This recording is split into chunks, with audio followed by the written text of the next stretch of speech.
Good morning. Myself Dr. Chetna Bish, Associate Professor Economics from DBS PG College, Dehradun. Today I am going to discuss Keynes Theory of Employment. जैसे कि हमने last lecture में जो है पढ़ा था classical theory of employment. तो basically Keynes जो है उन्होंने 1936 में अपनी एक book general theory of employment interest and money, जिसमें अपनी इनकम एंड एम्प्लॉयमेंट की एक नई थ्योरी जो है एम्प्लॉयमेंट जो हम बात कर रहे हैं जिसकी, वो दी थी. एक्चुअली जो क्लासिकल व्यू है उसके जस्ट अपोजिट कीन्सन जो थ्योरी है वो बोलती है. एक्चुअली जो कीन्स था उसने ये प्रूव किया था कि full employment is not a normal feature of an capitalist economy. Classical view क्या कहता है कि आपका फुल एम्प्लॉयमेंट जो है वो आपका नॉर्मल सिचुएशन है और उससे किसी भी तरह का जो है डिविएशन पॉसिबल नहीं है. लेकिन अगर ऐसा होता तो ऑब्वियस है कि जो हम बात करते हैं 1929-33 में जो डिप्रेशन आया, जो अनएम्प्लॉयमेंट की प्रॉब्लम आई, काफ़ी जो है जो फैक्ट्रीज जो हैं वो बंद हो गई हैं, जो प्रोडक्शन कर भी रहे थे वो भी अपनी पूरी जो प्रोडक्शन कैपेसिटी है उसको यूटिलाइज नहीं कर रहे थे. प्राइस फॉल हो रहा था, अनएम्प्लॉयमेंट इंक्रीज कर रहा था. तो जो क्लासिकल व्यू था कि आपका इकोनॉमी में ऑटोमेटिक एडजस्टमेंट हो जाता है, फ्री मार्केट इकोनॉमी है, प्राइस मैकेनिज्म वर्क करता है, demand and supply forces work करती हैं, जैसे labour market, capital market, money market, goods market, सब इक्विलिब्रियम में रहता है, वो सब आपका फेल हो गया. दैट मीन्स वहाँ पे प्रॉब्लम जो है अनएम्प्लॉयमेंट की बहुत सीवियर हो गई थी. डिप्रेशन जो था वो किसी भी उसमें कंट्रोल नहीं हो पा रहा था. इंटरेस्ट रेट अगर हम बात करते हैं बहुत कम थे, लेकिन उसके बावजूद जो है इन्वेस्टमेंट इकोनॉमी में इंक्रीज नहीं हो रहा था. इन्वेस्टमेंट इंक्रीज नहीं हो रहा था तो ऑब्वियस है कि एम्प्लॉयमेंट जनरेट नहीं हो रहा था. तो इसका मतलब क्या हुआ कि क्लासिकल जो थॉट था वो कहीं ना कहीं गलत था, या ये कहें कि आपका फ्री जो मार्केट इकोनॉमी है वो ऑटोमेटिकली एडजस्टमेंट नहीं हो पा रहा था. तो वहाँ पे कीन्सियन जो थॉट है, कीन्सियन जो आपका केन्स इकोनॉमिस्ट है, उन्होंने पहले भी कहा था कि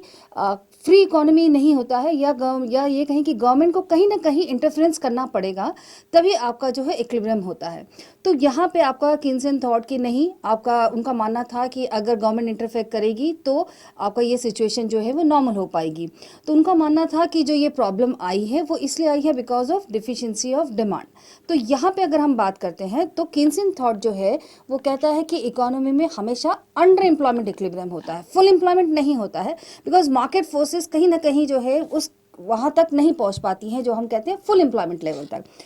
तो इसलिए तब कीन्स का जो है वो थ्योरी आई, जिसे हम जो है एम्प्लॉयमेंट थ्योरी के नाम से. और कीन्स ने जो थ्योरी दी है वो बेसिकली एक एम्प्लॉयमेंट, जो हमने बोला था लास्ट उसमें कि क्लासिकल जो है उन्होंने, क्योंकि ऑब्वियस है फुल एम्प्लॉयमेंट के कंसेप्ट पे थे, तो उन्होंने कोई एम्प्लॉयमेंट थ्योरी एज सच नहीं दी है. बट कीन्स का जो थ्योरी है वो प्रॉपर एक एम्प्लॉयमेंट थ्योरी मॉडल है.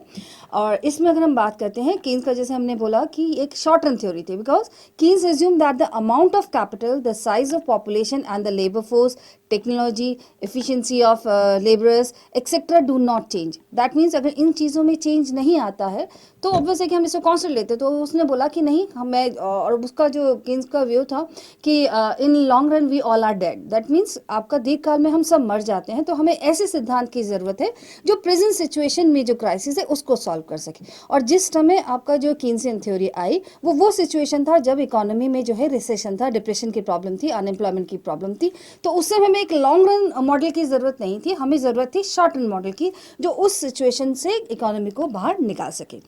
तो इस थ्योरी में जो है कीन्स ने कुछ अपने जो Keynes also invented new tools and concepts of economic analysis in terms of which he propounded his theory of income and employment. जो बेसिक जो टूल्स थे वो थे आपका, जैसे कि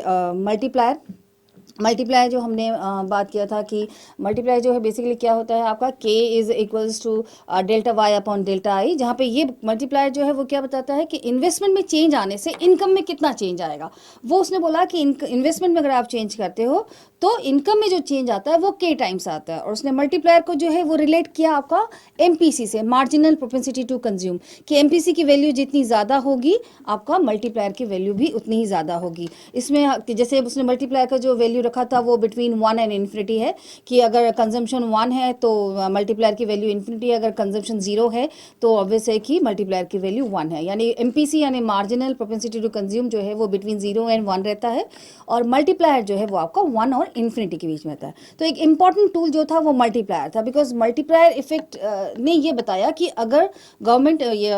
इन्वेस्टमेंट करती है तो उससे इनकम में k टाइम्स, और ये मल्टीप्लायर जो था वो आपका फॉरवर्ड और बैकवर्ड दोनों तरफ से. तो ऑब्वियसली उसने ये इस मल्टीप्लायर के थ्रू उसने बताया कि आपका इकोनॉमी में रिसेशन या जो प्रॉब्लम हुई वो क्यों हुई, बिकॉज मल्टीप्लायर बैक वर्ड जो है वो वर्क किया। जैसे कि आपका इन्वेस्टमेंट कम आया तो इनकम में जो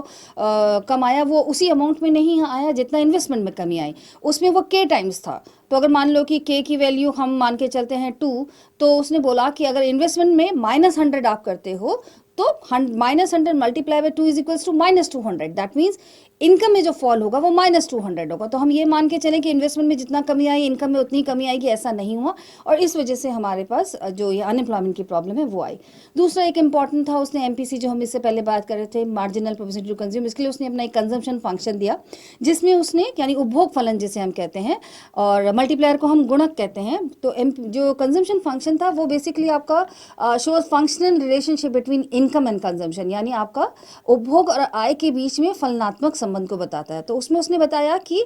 आपका आय जो है वो जो उपभोग है वो आपके आय पे निर्भर करती है, आय बढ़ेगी तो उपभोग बढ़ेगा। बट यहाँ पे भी उसने एक और थ्योरी जो है उसमें दिया था, वो था कहता है साइकोलॉजिकल लॉ ऑफ केन्स, यानी केन्स का उपभोग का मनोवैज्ञानिक नियम, जो ये बताता है कि नो डाउट इनकम चेंज आने से आपका कंजम्पशन में चेंज, यानी इनकम इंक्रीज करेगी तो कंजम्पशन इंक्रीज करेगा, बट उस प्रोपोर्शन में नहीं करेगा। बिकॉज उसने बोला कि y इक्वल्स टू C+S, यानी आपका इनकम बढ़ती है तो कंजम्पशन भी बढ़ता है, साथ साथ सेविंग भी बढ़ती है। तो इसका मतलब जो साइकोलॉजिकल लॉ ऑफ केन्स ये बताना चाह रहे थे कि आपका इनकम में चेंज आने से यानी कंजम्पशन में चेंज आता है बट उसके प्रोपोर्शन में कम है, दैट मीन्स इनकम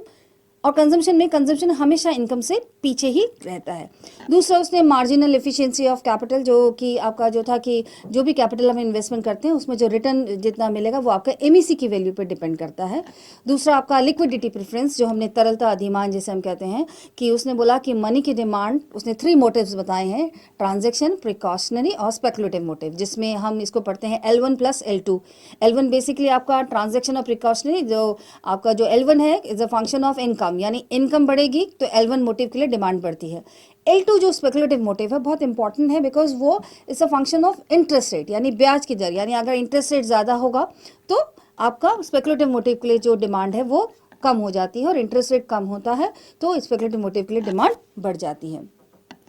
तो इसमें अगर हम बात करते हैं, ये कुछ टूल्स थे जिसके बेस पे उसने अपना जो मॉडल जो है वो एम्प्लॉयमेंट मॉडल जो है वो दिया है। तो नाउ अगर हम देखते हैं आपका कि इससे पहले हम एम्प्लॉयमेंट थ्योरी में जाते हैं, कुछ एक टर्म हम यूज़ करेंगे जैसे कि आपका इफेक्टिव डिमांड, यानी अगर हम देखते हैं कि केन्सियन थ्योरी का जो, अगर मैं एक लाइन में बोलूँ कि अनएम्प्लॉयमेंट के लिए क्या मेन फैक्टर जो है रिस्पॉन्सिबल था, तो उसने सिंपल बोला लैक ऑफ इफेक्टिव डिमांड, यानी प्रभावपूर्ण मांग की कमी से बेरोजगारी आई है। तो अगर हम इसमें बात करते हैं तो केन्सियन थ्योरी में employment depends on effective demand, यानी आपका प्रभावपूर्ण मांग पर रोजगार निर्भर करता है। प्रभावपूर्ण मांग अधिक होगी तो रोजगार अधिक होगा, प्रभावपूर्ण मांग कम होगी तो रोजगार भी कम होगा। बट ऑब्वियस है कि इसमें उन्होंने बोला कि effective demand results in output, यानी इफेक्टिव डिमांड होगी तो आउटपुट होगा, आउटपुट क्रिएट्स इनकम, यानी आउटपुट है तो वो इनकम को जनरेट करता है, इनकम प्रोवाइड्स एम्प्लॉयमेंट, यानी आपका आय जो है, जो आपकी राष्ट्रीय आय है वो आपको रोजगार प्रदान करती है। Since Keynes assumes all these 4 quantities means आपका effective demand, output, income and employment equal to each other, he regards employment as a function of income. अगर हम इसमें देखते हैं कि इफेक्टिव डिमांड क्या है, तो according to Keynes effective demand is the total demand for goods and services at various level of employment. Means obvious है कि different level of employment represents different level of aggregate demand, but there can be a level of employment where aggregate demand equals aggregate supply. This is the point of effective demand. यानी obvious है कि अगर हम बात करते हैं प्रभावपूर्ण मांग किस पर निर्भर करती है, उसने बोला आपका समग्र मांग और समग्र पूर्ति में। इफेक्टिव डिमांड बेसिकली आपका एक इकोनॉमी में जो गुड्स एंड सर्विसेज की जो मांग है, यानी वस्तुओं सेवाओं की जो रोजगार के विभिन्न दिए हुए स्तरों में जो मांग होती है, हम उसको प्रभावपूर्ण मांग कहते हैं। तो ऑब्वियस है कि समग्र मांग अगर हम बात करते हैं, समग्र मांग भी आपका क्या बताता है कि आपका जो गुड्स एंड सर्विस, बट आपका इफेक्टिव डिमांड कौन सा बिंदु है, यानी प्रभावपूर्ण मांग वो बिंदु होता है जहाँ पे जो समग्र मांग है, यानी जो आपकी मांग है इस वस्तुओं और सेवाओं की, वो आपके समग्र पूर्ति के बराबर होगी, तो वो बिंदु आपका प्रभावपूर्ण मांग का बिंदु माना जाता है। तो ऑब्वियस है कि आपका जो मेन थ्योरी उसमें फोकस जो उनका था वो था इफेक्टिव डिमांड। अगर इफेक्टिव डिमांड, ऑब्वियस है कि अगर आपका पहले संतुलन हो जाता है अंडर एम्प्लॉयमेंट इक्विलिब्रियम में, तो दैट मीन्स आपका लैक ऑफ इफेक्टिव डिमांड की वजह से आपके फुल एम्प्लॉयमेंट नहीं आ पाया। तो इफेक्टिव डिमांड के बाद अगर हम नेक्स्ट उसमें जाते हैं, वो है आपका aggregate supply curve and aggregate demand curve, यानी समग्र मांग फलन और समग्र पूर्ति फलन। सबसे पहले हम एग्रीगेट सप्लाई फंक्शन यानी जैसे हम काव्य कहते हैं वो बताते हैं। Aggregate supply function shows the relationship between the number of workers employed and the aggregate supply price, where aggregate supply price is the total amount of money which all the entrepreneur in the economy taken together must expect to receive from the sale of the output produced by the given number of laborers employed। यानी obvious है कि aggregate supply जो अगर हम बात करते हैं, अगर मैं सिंपल उसमें बोलूँ कि आपका एंटरप्रेन्योर कोई प्रोड्यूसर जो है वो प्रोडक्शन करता है तो एक मिनिमम जो जिस भी लेबर को वह एम्प्लॉयमेंट दे रहा है उसको लगाने में उसको ऑब्वियस है कि उस फैक्टर के लिए कॉस्ट लगेगी, यानी उस पर्टिकुलर एम्प्लॉयमेंट को व्यक्ति को रोजगार देने के लिए उसकी जो लागत लग रही है जो वो एक्सपेक्ट करता है, यानी उसको एक्सपेक्ट मीन मस्ट एक्सपेक्ट का मतलब उसको मिलना ही चाहिए, वो उसके लिए कॉस्ट है। अगर आप उसको उतना नहीं दोगे तो वो सप्लाई नहीं करेगा। तो एग्रीगेट सप्लाई मीन्स जो एक एंटरप्रेन्योर एक उत्पादक को मिलना ज़रूरी है, यानी एक तरह से देखा जाए वो उसकी लागत है। और लागत जैसे हमने बोला था सप्लाई कर्व, जैसे हम normal simple demand and supply में पढ़ते हैं कि सप्लाई कर्व जो है वो पर्टिकुलर प्राइस अगर आप नहीं देते हो तो वो सप्लाई ज़ीरो कर देगा। तो उसी तरह से एग्रीगेट सप्लाई आपको होल इकोनॉमी के कंसेप्ट में हम पढ़ते हैं, जिसमें आपका एक पर्टिकुलर जो आउटपुट है उससे प्रोड्यूसर को उतना मिलना ज़रूरी है, यानी जितना वो ज़रूर मिलना उसको मस्ट एक्सपेक्ट टू रिसीव। दूसरा है कि आपका एग्रीगेट सप्लाई कर्व जो है वो किस पे डिपेंड करता है। तो ऑब्वियस है कि एग्रीगेट सप्लाई जो है वो physical and technical conditions of production जो है उस पर डिपेंड करता है। दैट मीन्स आपका कैपिटल स्टॉक कितना है, यानी आपका पूंजी स्टॉक क्या है, आपकी टेक्निक क्या है, आपका जो उत्पादन फलन है उसकी प्रकृति क्या है, यानी nature of production function, state of technology and capital stock. Obvious है कि इन फैक्टर्स को अगर हम देखते हैं तो ये इनमें आपका जैसे हम देखते हैं शॉर्ट रन में इतना ज़्यादा चेंज नहीं आता है, तो इसलिए कीन्सन थ्योरी में aggregate supply curve remains constant in the short run, यानी अल्पकाल में समग्र पूर्ति फलन स्थिर रहता है। और ऊपर से ऑब्वियस है कि हम इसमें देखते हैं कि एग्रीगेट सप्लाई कर्व जो है वो अपवर्ड स्लोपिंग होता है, बिकॉज ऑब्वियस है कि जैसे जैसे आप नंबर ऑफ वर्कर्स को इंक्रीज करते हो तो कॉस्ट ऑफ प्रोडक्शन भी इंक्रीज करती है। यही रीजन है आपका एग्रीगेट सप्लाई कर्व का अपवर्ड स्लोपिंग, यानी ऊपर की ओर चढ़ता हुआ वक्र होता है। वो इन्हीं कारणों से होता है क्योंकि जब आप जितना अधिक संख्या में लोगों को रोजगार दोगे उतनी ही अधिक आपकी लागत आती है।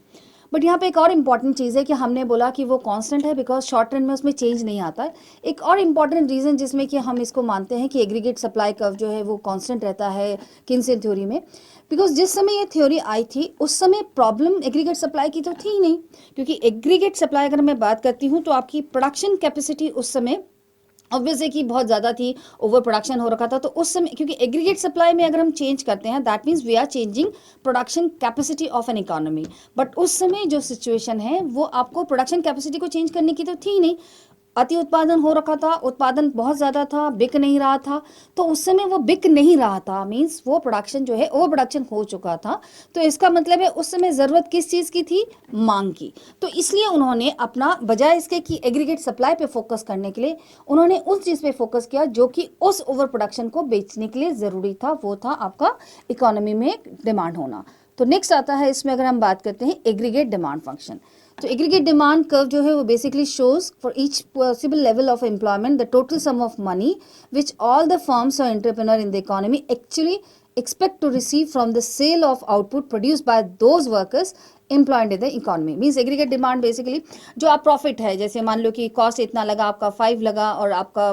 जो है आप 8 एक्सपेक्ट कर रहे हो, दैट मीन्स 3 आपका 8 माइनस 5 3 आपका प्रॉफिट है। तो ऑब्वियसली एग्रीगेट डिमांड वो जो एक्सपेक्ट करता है कि हाँ मुझे ये प्रोडक्शन सेल करूंगा तो मुझे इतना इनकम होगा, तो जो एक्सपेक्ट कर रहा है, जो मस्ट एक्सपेक्ट नहीं, मतलब जो आपका कॉस्ट नहीं है वो। तो ऑब्वियस है कि एडी जो है वो आपका एग्रीगेट डिमांड फंक्शन आपका वो करता है जो वो एक्सपेक्ट करता है कि हाँ इस प्रोडक्ट जो आउटपुट है उसको सेल करने से मुझे इतनी उम्मीद आशा जो वो रखता है, मिलना ही चाहिए, वो वाला कंसेप्ट इसमें नहीं है। अगर हम इसमें देखते हैं कि सिंपल एग्रीगेट जो डिमांड है वो हम जब जैसे एमए लेवल में अगर हम जाते हैं तो या हम उसमें थोड़ा और आगे जाते हैं तो वो सी प्लस आई प्लस जी प्लस एक्स माइनस एम, जिसमें सी कंजप्शन है, आई इन्वेस्टमेंट है, जी गवर्नमेंट एक्सपेंडिचर होता है और X minus M means net income from abroad. But हम सिंपल कीन्सन मॉडल में हम इसमें सिर्फ इसको फोकस करेंगे हमारा सी और आई पे, यानी कंजम्पशन और आपका इन्वेस्टमेंट, यानी आपका उपभोग मांग, यानी आपका एग्रीगेट डिमांड किस पर डिपेंड करता है, समग्र मांग, आपकी उपभोग मांग और आपकी निवेश मांग में। तो ऑब्वियस है कि जैसे हम इसमें बात करते हैं जैसे जैसे आपका कंजम्पशन डिमांड इंक्रीज करती है, मतलब अगर हम बात करते हैं लेबर एम्प्लॉयमेंट आप इंक्रीज करते हो, कंजम्पशन डिमांड इंक्रीज करते हो, तो आपका एग्रीगेट जो डिमांड कर्व है वो भी आपका जो है उसका स्लोप जो है वो अपवर्ड उसमें डायरेक्शन में रहता है। नेक्स्ट अगर हम इसमें अब आते हैं कि आपका Keynesian theory of employment basically क्या है, तो उसने सीधे बोला कि आपका equilibrium level of economy equilibrium level of employment in the economy is determined by the intersection of aggregate demand curve and aggregate supply curve.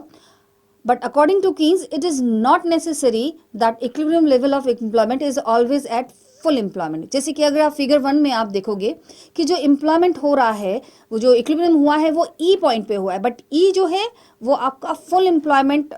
Level नहीं है, फुल एम्प्लॉयमेंट लेवल आपका आर पे है। दैट मीन्स आपका इसका मतलब क्या हुआ कि equality between aggregate demand and aggregate supply does not necessarily indicate the full employment level. The economy can be in equilibrium at less than full employment, or in other words as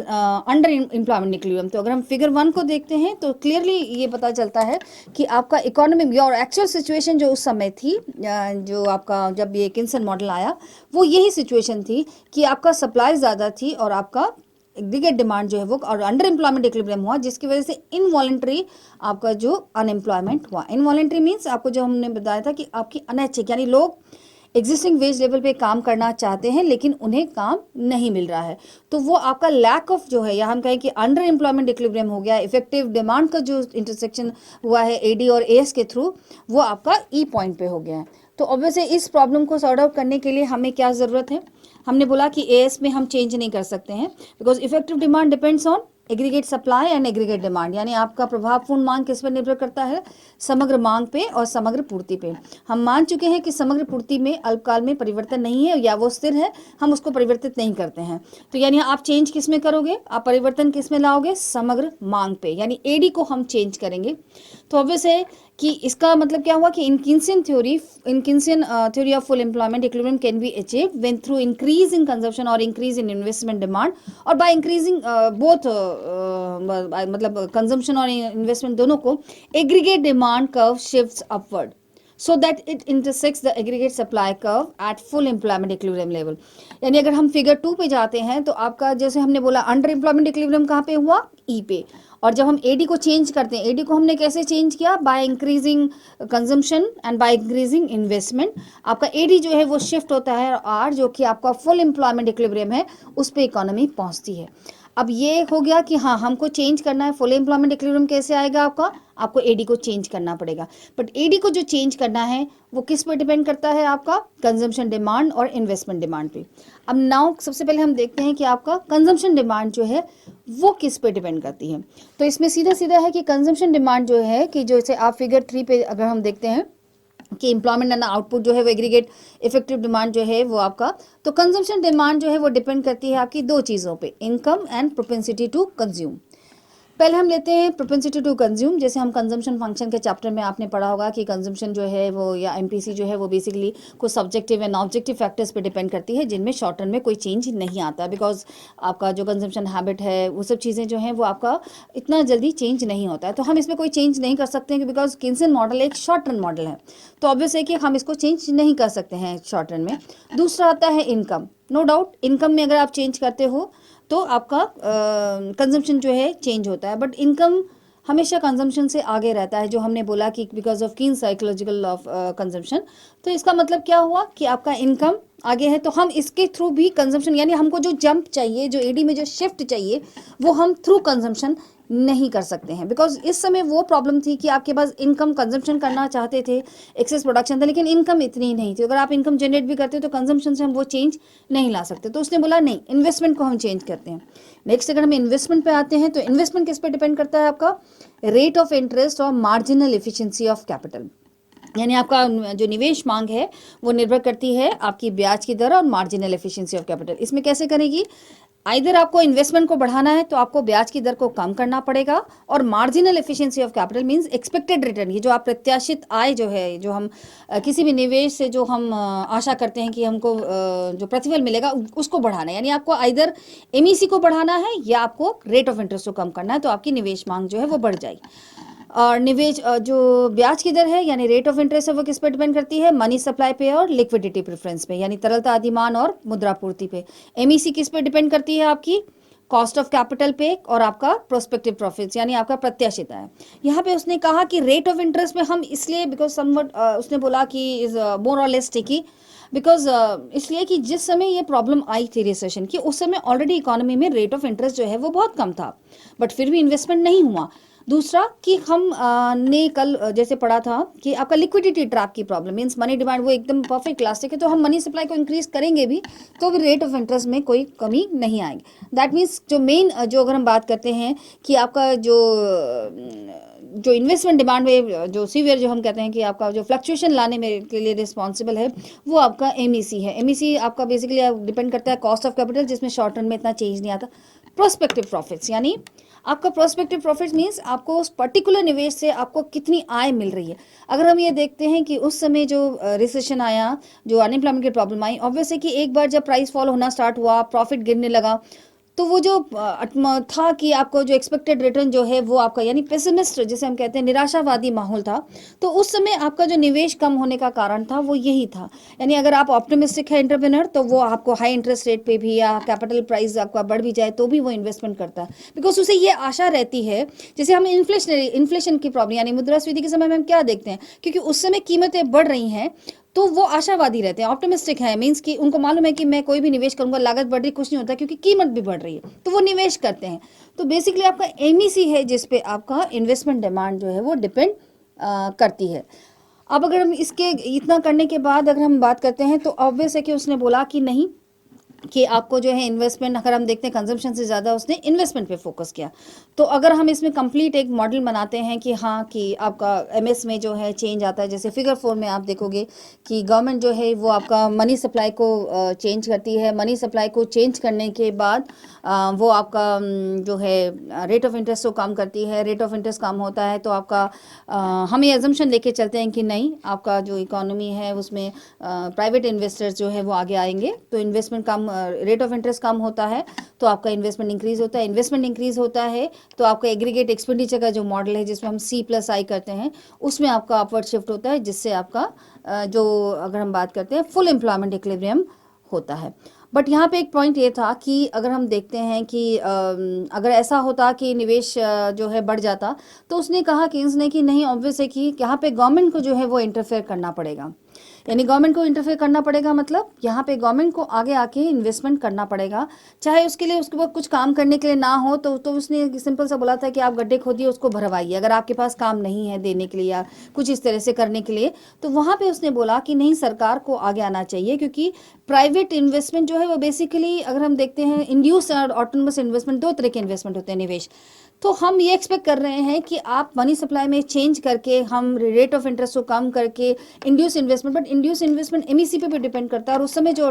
था माहौल वो आपका recession का माहौल था, तो उस समय इंड्यूस इन्वेस्टमेंट नहीं बढ़ सकता। बट ऑटोनोमस में जो प्रॉफिट मोटिवेटेड नहीं होते हैं, जो इनकम लेते हैं, उसमें आपको गवर्नमेंट को आगे आके इन्वेस्टमेंट करना चाहिए, जिससे कि इकोनॉमी, क्योंकि एक बार आपका जो इनकम जनरेट होता है और इकोनॉमी में प्राइस लेवल इंक्रीज होना शुरू करता है तो वो आपका एंटरप्रेन्योर जो है, प्राइवेट इन्वेस्टमेंट जो है वो भी इंक्रीज होना लगता है। तो यहाँ पे गवर्नमेंट कीन्स का जो एम्प्लॉयमेंट थ्योरी उसका सबसे इंपॉर्टेंट रोल यही था कि उसने गवर्नमेंट का इंपॉर्टेंस, और यही रीज़न है कि आज की डेट में चाहे वो कैपिटलिस्ट इकोनॉमी हो चाहे वो मिक्स, ऑब्वियस है कि मिक्स में तो हम गवर्नमेंट का इंटरफेरेंस होता ही है, पर कैपिटलिस्ट इकोनॉमी में भी चाहे वो अमेरिका जैसे डेवलप कंट्रीज़ हैं वहाँ पे आपका रोल ऑफ गवर्नमेंट जो है वो थ्रू फिस्कल पॉलिसी जो आया है वो आपका कीन्स की जो मॉडल है उसी का जो अगर हम देखते हैं देन मानते हैं। तो अब इसको हम जो है मैं आपको पूरा जो है डिटेल में इसको मैं बताती हूँ कि किस तरीके से ये जो मॉडल है या एम्प्लॉयमेंट जो है उसने फुल एम्प्लॉयमेंट थ्योरी जो है वो दी है। अब हम इस मॉडल को अगर पूरा अच्छे से समझें,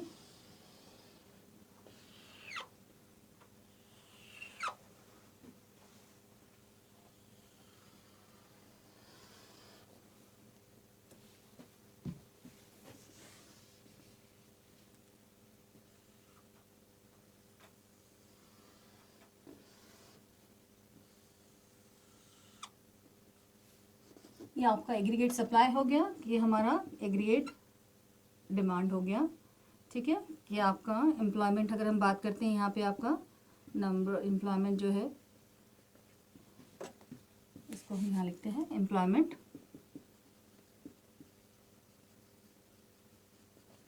ये आपका रिसिप्ट है और ये हमारा अगर हम बात करते हैं NF यानी फुल एम्प्लॉयमेंट, बट एक्चुअल में जो इक्विलिब्रियम हुआ है वो आपका N पे हुआ है। ठीक है, अगर जैसे अगर स्लाइड्स में हम देखेंगे फिगर 1 जो है, इससे पहले जो सिचुएशन है, इससे पहले जो सिचुएशन अगर मान लो कि मैं इस पॉइंट की बात करती हूँ आपका N, ओ एन पे जो सिचुएशन है वो क्या है, AD is greater than AS।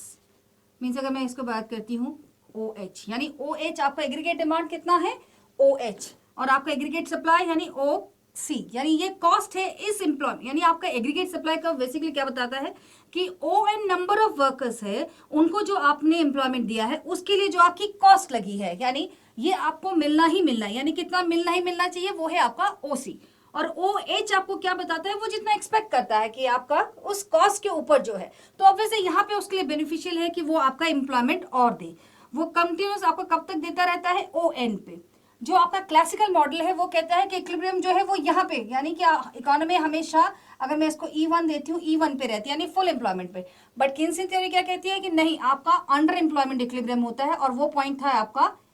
E, यानी आपका ई पे जो है आपका अंडर एम्प्लॉयमेंट इक्विलिब्रियम है, क्योंकि ई से आगे वो एम्प्लॉयमेंट इसलिए नहीं देगा बिकॉज E1, अगर मैं बात करती हूँ E1 जो सिचुएशन है, इसमें आपका aggregate supply is more than AD, that means cost जो है वो ज्यादा है उसका लगाने की, जितना उसको रिसिप्ट हो रहा है, यानी जितनी उसको उस आउटपुट को बेचने से जो मिल रहा है उससे ज्यादा उसकी कॉस्ट लग रही है, तो ऑब्वियस है कि वो वहां पे एम्प्लॉयमेंट नहीं जनरेट करेगा। तो आपका जो इकोनॉमी आती है वो इस सिचुएशन में अगर हम बात करते हैं, और ये जो सिचुएशन है ये आपकी क्या कहते हैं हम इसे, involuntary unemployment. Involuntary unemployment, involuntary unemployment means क्या हुआ कि वो जो मजदूर जो एग्जिस्टिंग वेज लेवल पे काम करना चाहते, अनैच्छिक बेरोजगारी, कि आप उस पे काम करना चाहते हैं लेकिन आपको काम नहीं मिल रहा है। तो यहाँ पे जो है नेक्स्ट अगर हम बात करते हैं कि आप क्या से चेंज करोगे इसको, चाहे मैं इससे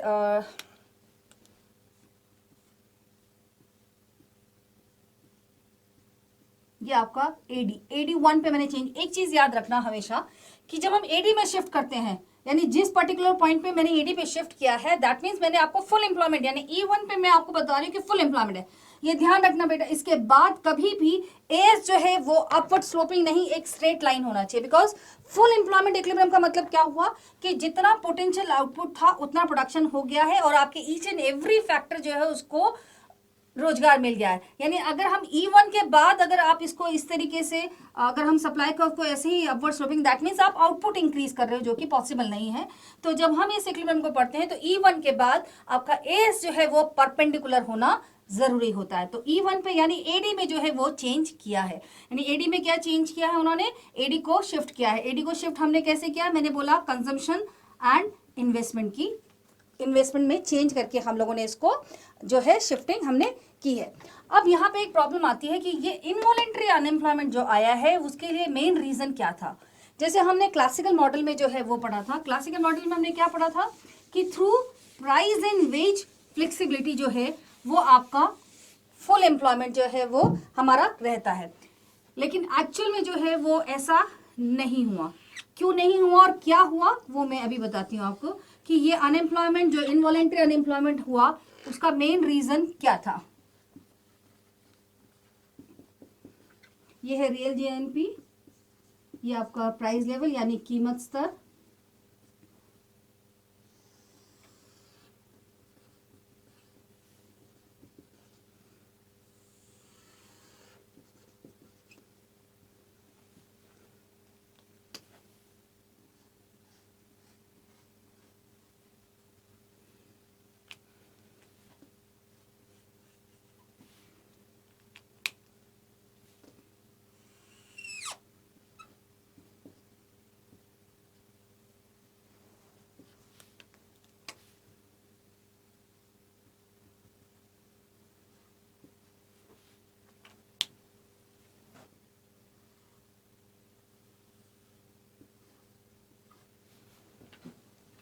यानी बेसिकली हम देखते हैं कि आपका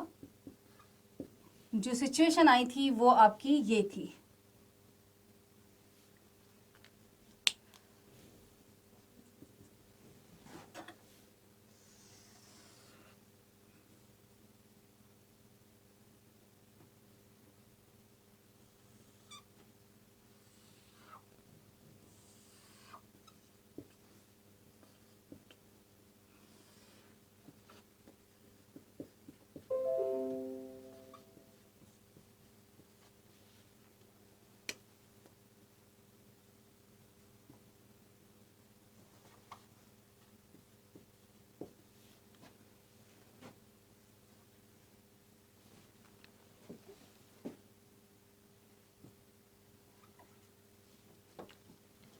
यानी आपका जो क्लासिकल मॉडल क्या बोलता था कि आपका अंडर एम्प्लॉयमेंट इक्विलिब्रियम कभी नहीं हो सकता, फुल एम्प्लॉयमेंट रहता है through price wage flexibility. Keynes ने उसको बोला कि आपका rigid wages and flexible price model, यानी रिजिड वेज मींस वेजेस में चेंज नहीं आता है। जैसे इसमें अगर हम देखते हैं एडी शिफ्ट हुआ, यानी एडी शिफ्ट होने का मतलब क्या हुआ कि आपकी मांग कम, क्योंकि बेसिकली केन्सियन थ्योरी बोलती है कि आपका अनएम्प्लॉयमेंट का मेन रीजन था डिफिशियंसी इन डिमांड, यानी लैक ऑफ इफेक्टिव डिमांड। तो उसकी वजह से क्या हुआ, आपका एडी जो है वो शिफ्ट किया ई से ई1 पे। इसका इंपैक्ट सीधा क्या हुआ, प्राइस। उसने बोला प्राइस जो है वो फ्लेक्सिबल रहती है, बिकॉज ऑब्वियस है कि डिमांड कम हो गई है, तो आपका प्राइस जो है वो कम हो गया। फ्रॉम OP0 टू OP1 आपका इनकम लेवल जो है वो भी आपका जीडीपी जो है वो जो पोटेंशियल जीडीपी YF क्या है आपका, जो फुल एम्प्लॉयमेंट में जो जीडीपी है पोटेंशियल जीडीपी, दैट मींस जो एक्चुअल, यानी हम इसको क्या कहते हैं जिसमें इकोनॉमी रहती है उसे हम कहते हैं प्लान, यानी आपकी प्लान जीडीपी। तो plan GDP is less than, यानी आपका रिसेशनरी प्रेशर है इकोनॉमी में, तो आपका पोटेंशियल जीडीपी से प्लान जीडीपी कम हो गया है और आपका प्राइस लेवल कम हो गया।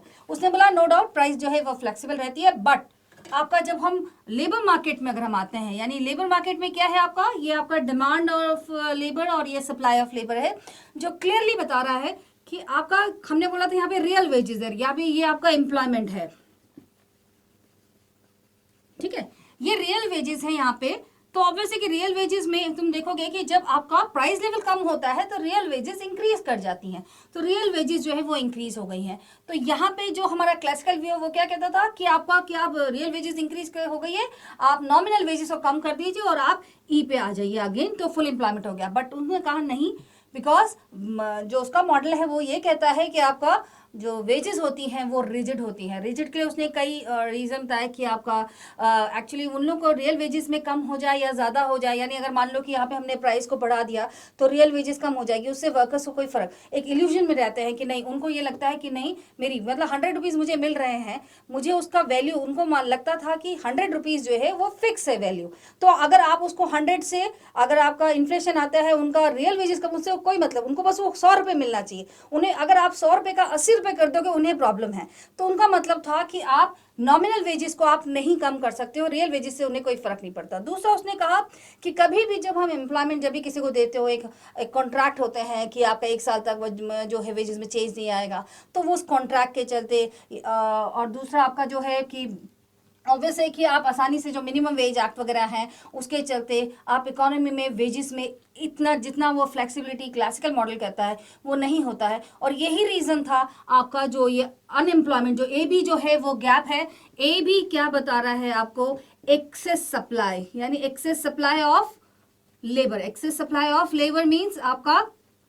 सीधा सीधा जो है वो आपका वॉलेंट्री अनएम्प्लॉयमेंट जो है वो प्रॉब्लम आ गई है। तो ए भी जो यही, और यही रीज़न है आपका जो हमने बोला कि अनएम्प्लॉयमेंट के लिए। तो उसने बोला बिकॉज ऑफ, और ये एडी में कम क्यों आया है उसके लिए उसने कई चीज़ें कि ऑब्वियसली डेफिशिएंसी ऑफ डिमांड है, तो यहाँ पे इस वजह से आपका अनएम्प्लॉयमेंट जो है वो इनवॉलेंट्री अनएम्प्लॉयमेंट जो है वो आया था। ठीक है, तो ये आपका जो मॉडल है वो उसने क्यों, ये क्या बता रहा है आपको कि जो केन्स ने बताया कि आपका कि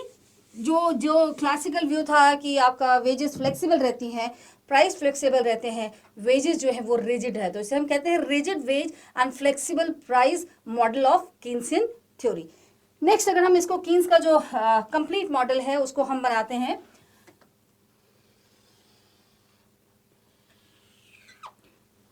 ये हम थ्रू मॉनेटरी और पॉलिसी मीन्स आपका हम इसमें मनी मार्केट जो है उसको भी इन्वॉल्व करते हुए लेके जाएंगे।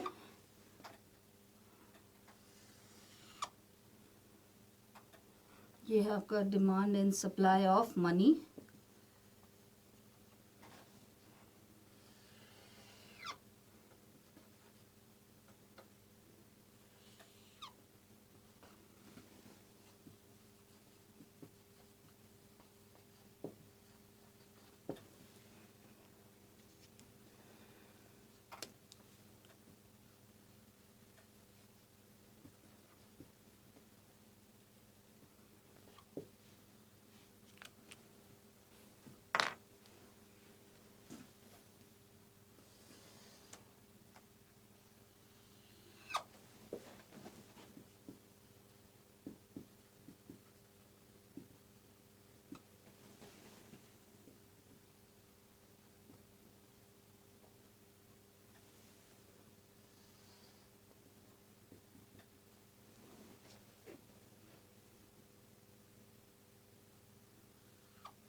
ये आपको एग्रीगेट एक्सपेंडिचर हम मान के चलते हैं, ये इनकम हो गया।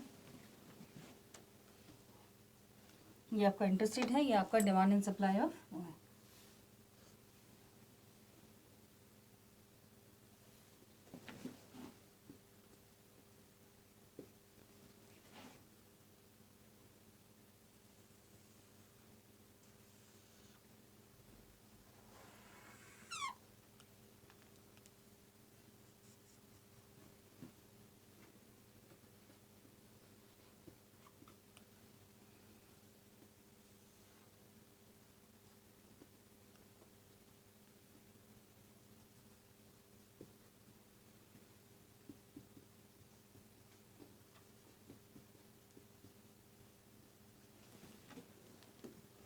ये अगर हम देखते हैं आपका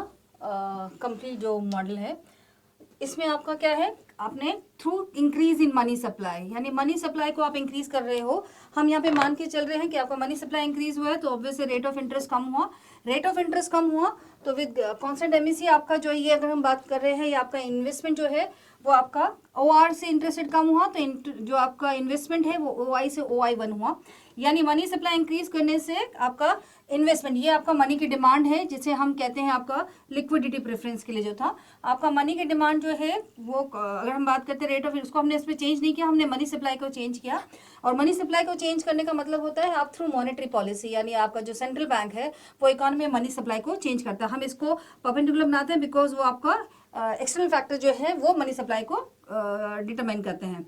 नेक्स्ट इसमें आया आपका इंटरेस्ट रेट कम हुआ तो इन्वेस्टमेंट जो है वो इंक्रीज हुआ OI से OI1, जो कि आगे आपका जो है कंजम्पशन पे जो है, यानी हम देखते हैं C है वो आपका कंजम्पशन फंक्शन है C+I, जो ओरिजिनल जो आपका इकोनॉमी जो है वो E पे थी, हमको चाहिए था OYF आउटपुट, यानी आपका जो GNP है, यानी अगर हम बात करते हैं ये आपका नेशनल इनकम है, हमको चाहिए E1, तो E1 के लिए हमने शिफ्ट किया है आपका ये जो चेंज आया है।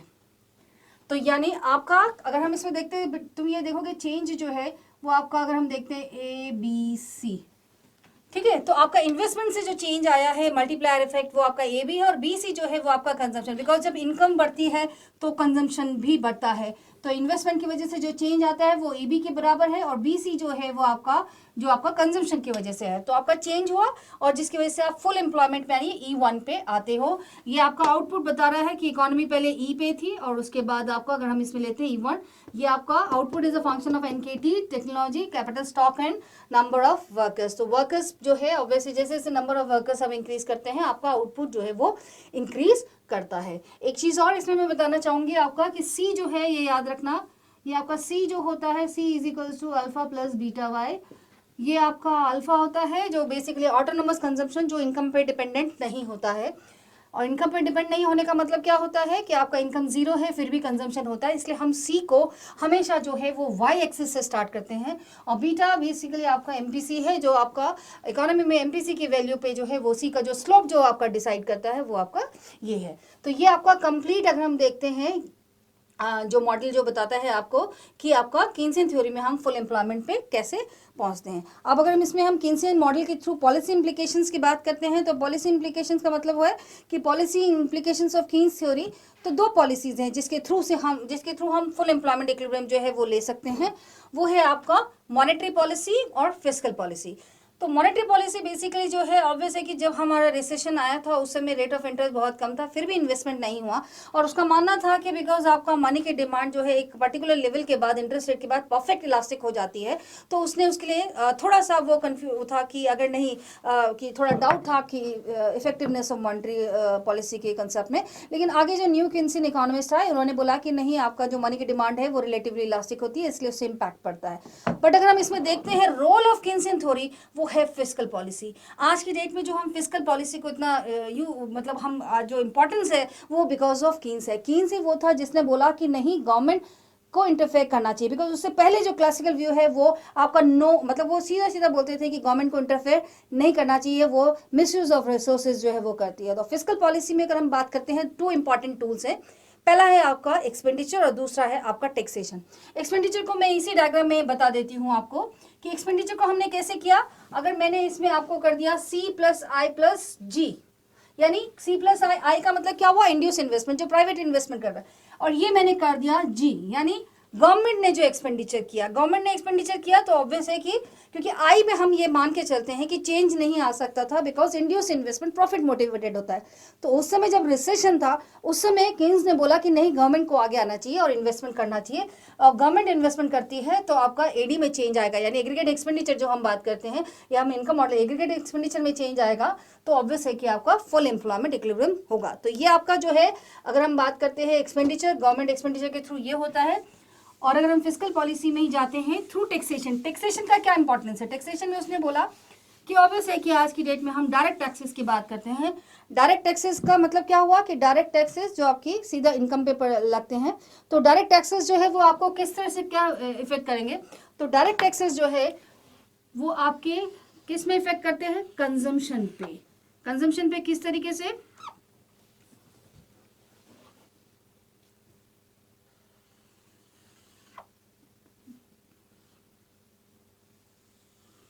ये हमारा सी है, यानी सी यानी आपका जो कंजम्पशन है। अब अगर गवर्नमेंट जो है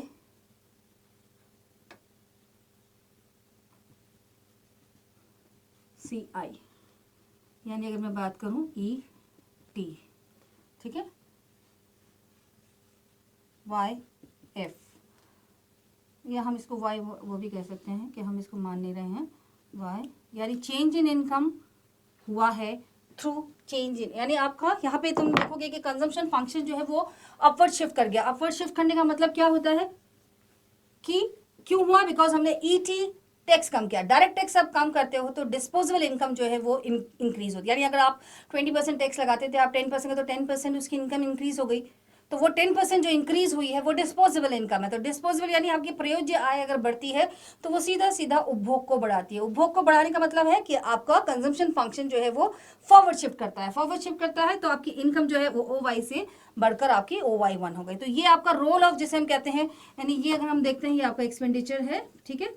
ये आपका एक्सपेंडिचर यानी आपका कंजम्पशन ले सकते हैं इसमें हम, और ये आपका इनकम है। तो इनकम ऑब्वियस है कि आपका थ्रू टैक्सेशन, यानी ये क्या है, फिस्कल पॉलिसी कैसे वर्क करती है, थ्रू गवर्नमेंट एक्सपेंडिचर इंक्रीज करके आप फुल एम्प्लॉयमेंट पे आ सकते हो। और यहाँ पे अगर हम एज्यूम करते हैं कि वाई एफ इसको मान लेते हैं तो आपका कंजम्पशन के थ्रू। बट इसमें यह है कि उसने ज़्यादा जोर जो है वो एक्सपेंडिचर पे दिया था, क्योंकि हो सकता है कि आपने टैक्स अगर मैंने कम कर भी दिए, हो सकता है कि वो सेविंग करें, वो उसको कंज्यूम ना करें, तो वो 100% श्योरिटी नहीं है कि वो जो इनकम आपकी कर देने से बची है आप उसको भोग में ही लाएंगे। तो उसने मेन फोकस क्या था, एक्सपेंडिचर पे, कि गवर्नमेंट को एक्सपेंडिचर जो है वो इंक्रीज करना चाहिए। तो पॉलिसी इंप्लीकेशन अगर हम देखते हैं इंपॉर्टेंस, तो वो आपका जो इंपॉर्टेंस ऑफ फिस्कल पॉलिसी है वो आपको कीन्स ने बताई है। नेक्स्ट इसमें अगर हम देखते हैं कि आपका जो आपका कीन्स का जो क्रिटिसिज्म है, जो कीन्स को हम क्रिटिसाइज करते हैं, वो आपका बेसिकली ये है कि आपका क्या ये जो थ्योरी कैपिटलिस्ट इकोनॉमी या डेवलप कंट्रीज के लिए आई थी, क्या वो अंडर डेवलप कंट्रीज पे एप्लीकेबल है या नहीं है। तो अब हम आगे जो है वो डिस्कस करेंगे आपका कि वो जो टूल्स इसमें यूज़ किए थे या जो टूल्स उसने लगाए जैसे मल्टीप्लायर, एमपीसी, क्या वो अंडर डेवलप कंट्रीज में भी उसी तरह से काम करते हैं जिस तरीके से डेवलप कंट्रीज में करते थे। ठीक है, फिर अब हम इस मॉडल को अगर पूरा अच्छे से समझें,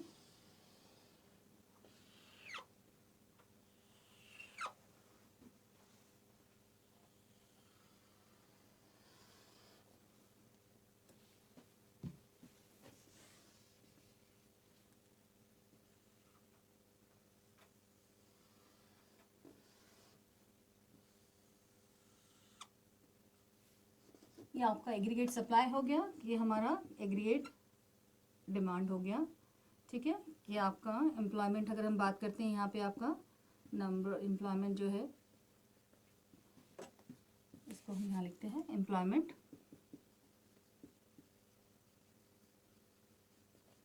ये आपका रिसिप्ट है, और ये हमारा अगर हम बात करते हैं NF, यानी फुल एम्प्लॉयमेंट। बट एक्चुअल में जो इक्विलिब्रियम हुआ है वो आपका N पे हुआ है। ठीक है, अगर जैसे अगर स्लाइड में हम देखेंगे फिगर 1 जो है, इससे पहले जो सिचुएशन है, इससे पहले जो सिचुएशन अगर मान लो कि मैं इस पॉइंट की बात करती हूँ, आपका N, ओ एन पे जो सिचुएशन है वो क्या है, AD is greater than AS।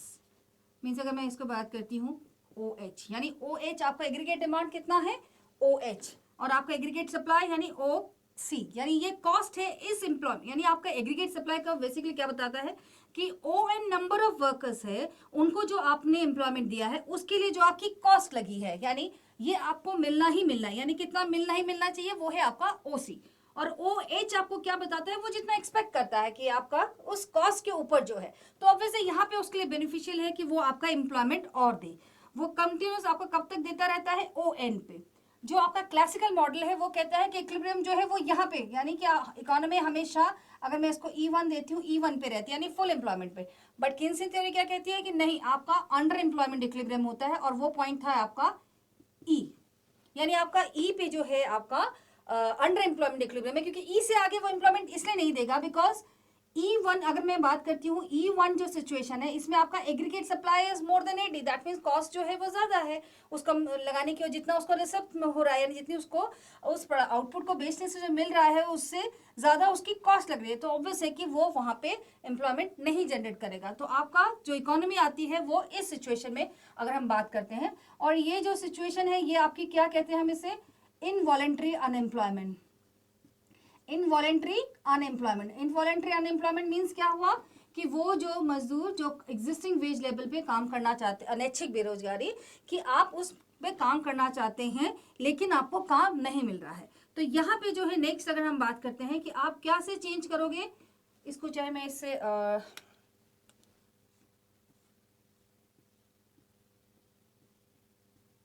ये आपका AD 1 पे मैंने चेंज, एक चीज याद रखना हमेशा कि जब हम AD में शिफ्ट करते हैं, यानी जिस पर्टिकुलर पॉइंट पे मैंने AD पे शिफ्ट किया है, दैट मीन्स मैंने आपको फुल एम्प्लॉयमेंट, यानी E1 पे मैं आपको बता रही हूँ कि फुल एम्प्लॉयमेंट है, ये ध्यान रखना बेटा। इसके बाद कभी भी एज जो है वो अपवर्ड स्लोपिंग नहीं, एक स्ट्रेट लाइन होना चाहिए, बिकॉज फुल एम्प्लॉयमेंट इक्विलिब्रियम का मतलब क्या हुआ कि जितना पोटेंशियल आउटपुट था उतना प्रोडक्शन हो गया है, और आपके ईच एंड एवरी फैक्टर जो है उसको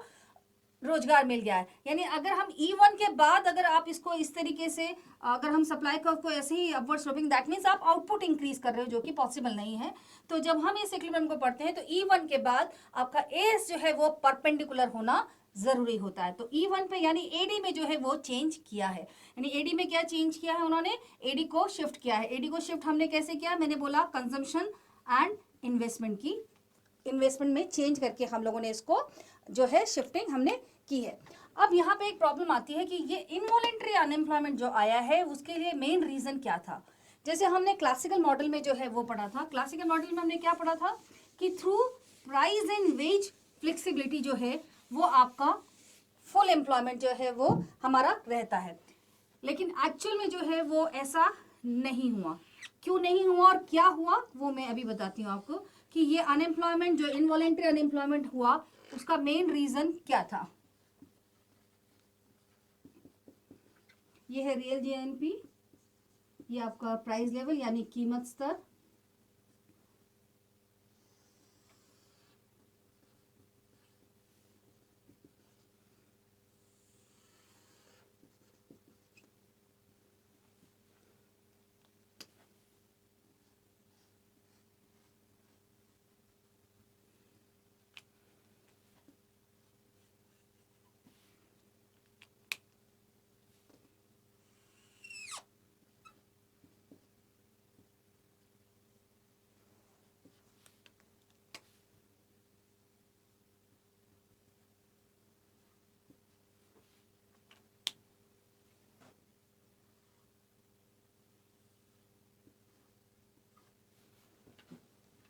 यानी बेसिकली हम देखते हैं कि आपका जो सिचुएशन आई थी वो आपकी ये थी।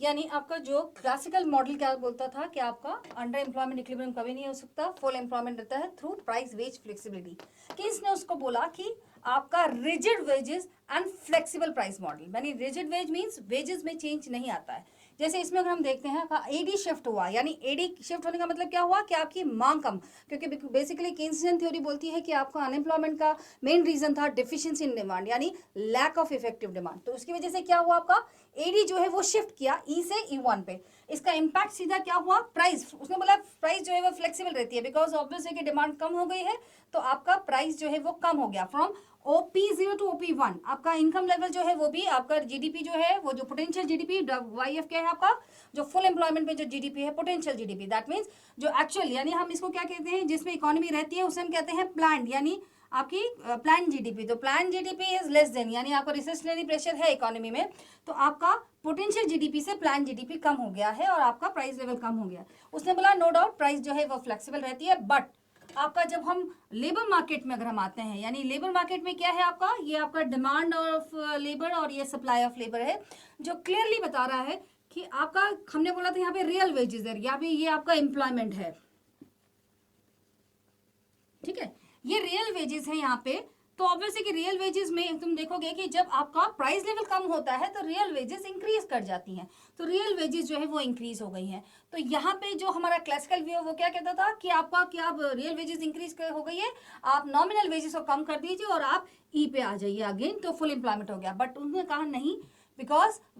जो उसका मॉडल है वो ये कहता है कि आपका जो वेजेस होती हैं वो रिजिड होती हैं। रिजिड के लिए उसने कई रीज़न बताया कि आपका एक्चुअली उन लोग को रियल वेजेस में कम हो जाए या ज़्यादा हो जाए, यानी अगर मान लो कि यहाँ पे हमने प्राइस को बढ़ा दिया तो रियल वेजेस कम हो जाएगी, उससे वर्कर्स को कोई फ़र्क, एक इल्यूजन में रहते हैं कि नहीं, उनको ये लगता है कि नहीं मेरी मतलब 100 रुपीज़ मुझे मिल रहे हैं, मुझे उसका वैल्यू, उनको लगता था कि 100 रुपीज़ जो है वो फिक्स है वैल्यू। तो अगर आप उसको 100 से, अगर आपका इन्फ्लेशन आता है, उनका रियल वेजेस कम, उससे कोई मतलब, उनको बस वो 100 रुपये मिलना चाहिए। उन्हें अगर आप 100 रुपये का 80 रुपये कर दोगे उन्हें प्रॉब्लम है। तो उनका मतलब था कि आप नॉमिनल वेजेस को आप नहीं कम कर सकते हो, रियल वेजेस से उन्हें कोई फर्क नहीं पड़ता। दूसरा उसने कहा कि कभी भी जब हम एम्प्लॉयमेंट, जब भी किसी को देते हो, एक कॉन्ट्रैक्ट होते हैं कि आपका 1 साल तक जो है वेजेस में चेंज नहीं आएगा, तो वो उस कॉन्ट्रैक्ट के चलते और दूसरा आपका जो है कि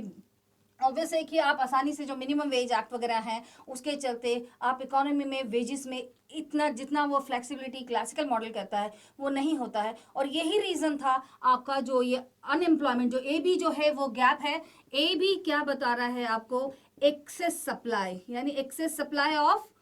labour. Excess supply of labour means आपका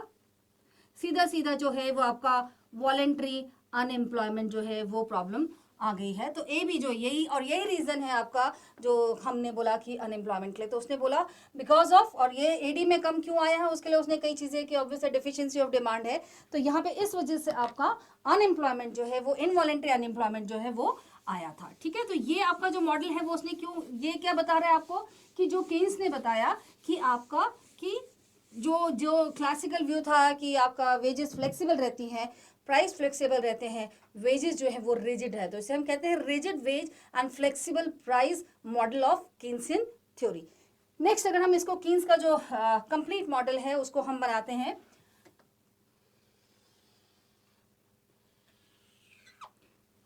ये हम थ्रू मॉनेटरी और पॉलिसी मीन्स आपका हम इसमें मनी मार्केट जो है उसको भी इन्वॉल्व करते हुए लेके जाएंगे।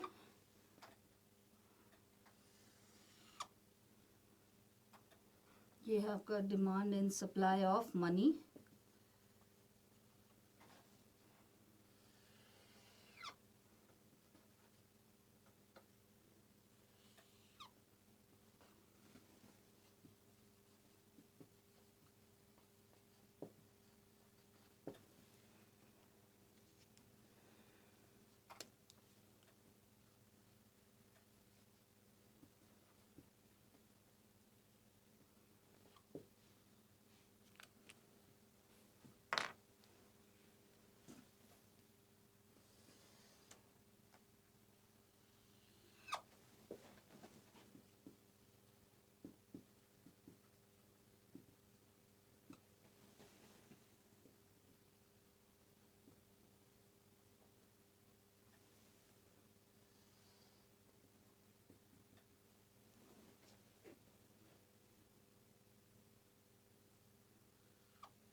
ये आपको एग्रीगेट एक्सपेंडिचर हम मान के चलते हैं, ये इनकम हो गया,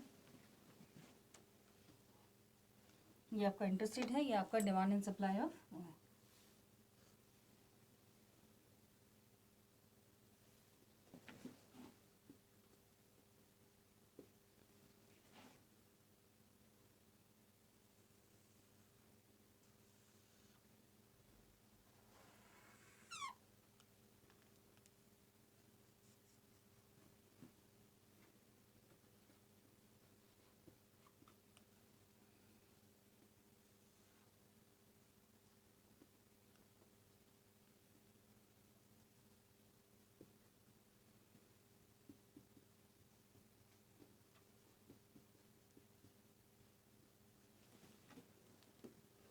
ये अगर हम देखते हैं आपका कंप्लीट जो मॉडल है, इसमें आपका क्या है, आपने through increase in money supply, यानी मनी सप्लाई को आप इंक्रीज कर रहे हो। हम यहाँ पे मान के चल रहे हैं कि आपका मनी सप्लाई इंक्रीज हुआ है तो ऑब्वियसली रेट ऑफ इंटरेस्ट कम हुआ। रेट ऑफ इंटरेस्ट कम हुआ तो विद कांस्टेंट एमईसी आपका जो ये अगर हम बात कर रहे हैं, ये आपका इन्वेस्टमेंट जो है वो आपका ओआर से इंटरेस्ट रेट कम हुआ, तो जो आपका इन्वेस्टमेंट है वो ओआई से OI1 हुआ। यानी मनी सप्लाई इंक्रीज करने से आपका इन्वेस्टमेंट, ये आपका मनी की डिमांड है जिसे हम कहते हैं आपका लिक्विडिटी प्रेफरेंस के लिए जो था आपका मनी की डिमांड जो है वो, अगर हम बात करते हैं रेट ऑफ, उसको हमने इसमें चेंज नहीं किया, हमने मनी सप्लाई को चेंज किया। और मनी सप्लाई को चेंज करने का मतलब होता है आप थ्रू मॉनेटरी पॉलिसी, यानी आपका जो सेंट्रल बैंक है वो इकोनॉमी में मनी सप्लाई को चेंज करता है। हम इसको परपेंडिकुलर बनाते हैं बिकॉज वो आपका एक्सटर्नल फैक्टर जो है वो मनी सप्लाई को डिटरमाइन करते हैं। नेक्स्ट इसमें आया आपका इंटरेस्ट रेट कम हुआ तो इन्वेस्टमेंट जो है वो इंक्रीज हुआ OI से OI1, जो कि आगे आपका जो है कंजम्पशन पे जो है, यानी हम देखते हैं C है वो आपका कंजम्पशन फंक्शन है, C+I जो ओरिजिनल जो आपका इकोनॉमी जो है वो E पे थी, हमको चाहिए था OYF आउटपुट, यानी आपका जो GNP है, यानी अगर हम बात करते हैं ये आपका नेशनल इनकम है, हमको चाहिए E1, तो E1 के लिए हमने शिफ्ट किया है आपका ये जो चेंज आया है। तो यानी आपका अगर हम इसमें देखते हैं, तुम ये देखोगे चेंज जो है वो आपका, अगर हम देखते हैं ABC, ठीक है, तो आपका इन्वेस्टमेंट से जो चेंज आया है मल्टीप्लायर इफेक्ट वो आपका AB है, और BC जो है वो आपका कंजम्पशन, बिकॉज जब इनकम बढ़ती है तो कंजम्पशन भी बढ़ता है, तो इन्वेस्टमेंट की वजह से जो चेंज आता है वो EB के बराबर है, और BC जो है वो आपका जो आपका कंजम्पशन की वजह से है, तो आपका चेंज हुआ और जिसकी वजह से आप फुल एम्प्लॉयमेंट में यानी E1 पे आते हो। ये आपका आउटपुट बता रहा है कि इकोनॉमी पहले E पे थी और उसके बाद आपका अगर हम इसमें लेते हैं E1, ये आपका output is a function of NKT technology capital stock and number of workers. तो वर्कर्स जो है ऑब्वियसली जैसे जैसे नंबर ऑफ वर्कर्स हम इंक्रीज करते हैं आपका आउटपुट जो है वो इंक्रीज करता है। एक चीज और इसमें मैं बताना चाहूंगी आपका कि C जो है ये याद रखना, ये आपका C जो होता है C is equals to alpha plus beta Y. ये आपका अल्फा होता है जो बेसिकली ऑटोनोमस कंजम्पशन, जो इनकम पे डिपेंडेंट नहीं होता है, और इनकम पे डिपेंड नहीं होने का मतलब क्या होता है कि आपका इनकम जीरो है फिर भी कंजम्पशन होता है, इसलिए हम C को हमेशा जो है वो Y एक्सिस से स्टार्ट करते हैं। और बीटा बेसिकली आपका MPC है, जो आपका इकोनॉमी में MPC की वैल्यू पे जो है वो C का जो स्लोप जो आपका डिसाइड करता है वो आपका ये है। तो ये आपका कंप्लीट अगर हम देखते हैं जो मॉडल जो बताता है आपको कि आपका कीन्सियन थ्योरी में हम फुल एम्प्लॉयमेंट पे कैसे पहुंचते हैं। अब अगर हम कीन्सियन मॉडल के थ्रू पॉलिसी इंप्लीकेशंस की बात करते हैं, तो पॉलिसी इंप्लीकेशंस का मतलब है कि policy implications of Keynes theory, तो दो पॉलिसीज हैं जिसके थ्रू हम फुल एम्प्लॉयमेंट इक्विलिब्रियम जो है वो ले सकते हैं। वो है आपका मॉनेटरी पॉलिसी और फिस्कल पॉलिसी। तो मॉनेटरी पॉलिसी बेसिकली जो है ऑब्वियस है कि जब हमारा रिसेशन आया था उस समय रेट ऑफ इंटरेस्ट बहुत कम था, फिर भी इन्वेस्टमेंट नहीं हुआ, और उसका मानना था कि बिकॉज आपका मनी की डिमांड जो है एक पर्टिकुलर लेवल के बाद, इंटरेस्ट रेट के बाद परफेक्ट इलास्टिक हो जाती है, तो उसने उसके लिए थोड़ा सा वो कन्फ्यूज था कि अगर नहीं कि थोड़ा डाउट था कि इफेक्टिवनेस ऑफ मॉनेटरी पॉलिसी के कंसेप्ट में। लेकिन आगे जो न्यू किन्सियन इकोनॉमिस्ट आए उन्होंने बोला कि नहीं, आपका जो मनी की डिमांड है वो रिलेटिवली इलास्टिक होती है, इसलिए उससे इम्पैक्ट पड़ता है। बट अगर हम इसमें देखते हैं रोल ऑफ किन्सियन थ्योरी, वो है फिस्कल पॉलिसी। आज की डेट में जो हम फिस्कल पॉलिसी को इतना मतलब हम जो इम्पोर्टेंस है वो बिकॉज ऑफ कीन्स है। कीन्स ही वो था जिसने बोला कि नहीं, गवर्नमेंट को इंटरफेयर करना चाहिए, बिकॉज उससे पहले जो क्लासिकल व्यू है वो आपका नो, मतलब वो सीधा सीधा बोलते थे कि गवर्नमेंट को इंटरफेयर नहीं करना चाहिए, वो मिसयूज ऑफ रिसोर्सेज जो है वो करती है। तो फिस्कल पॉलिसी में अगर हम बात करते हैं, टू इंपॉर्टेंट टूल्स हैं, पहला है आपका एक्सपेंडिचर और दूसरा है आपका टैक्सेशन। एक्सपेंडिचर को मैं इसी डायग्राम में बता देती हूँ आपको कि एक्सपेंडिचर को हमने कैसे किया। अगर मैंने इसमें आपको कर दिया C+I+G,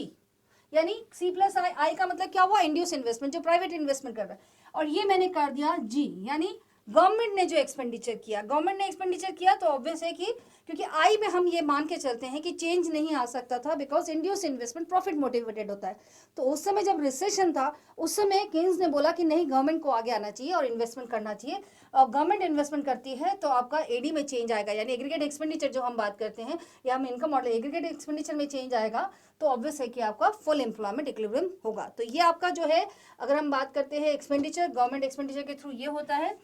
और अगर हम फिस्कल पॉलिसी में ही जाते हैं थ्रू टैक्सेशन, टैक्सेशन का क्या इंपॉर्टेंस है, टैक्सेशन में उसने बोला कि ऑब्वियस है कि आज की डेट में हम डायरेक्ट टैक्सेस की बात करते हैं। डायरेक्ट टैक्सेस का मतलब क्या हुआ कि डायरेक्ट टैक्सेस जो आपकी सीधा इनकम पे लगते हैं, तो डायरेक्ट टैक्सेस जो है वो आपको किस तरह से क्या इफेक्ट करेंगे, तो डायरेक्ट टैक्सेस जो है वो आपके किस में इफेक्ट करते हैं, कंजम्पशन पे। कंजम्पशन पे किस तरीके से,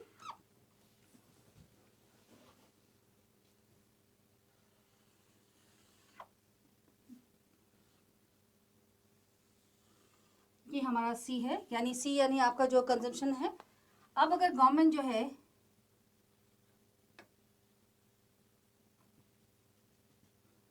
सी आई, यानी अगर मैं बात करूं ई टी, ठीक है, वाई एफ, या हम इसको वाई वो भी कह सकते हैं कि हम इसको मान नहीं रहे हैं वाई, यानी चेंज इन इनकम हुआ है थ्रू चेंज इन, यानी आपका यहाँ पे तुम देखोगे कि कंजम्पशन फंक्शन जो है वो अपवर्ड शिफ्ट कर गया। अपवर्ड शिफ्ट करने का मतलब क्या होता है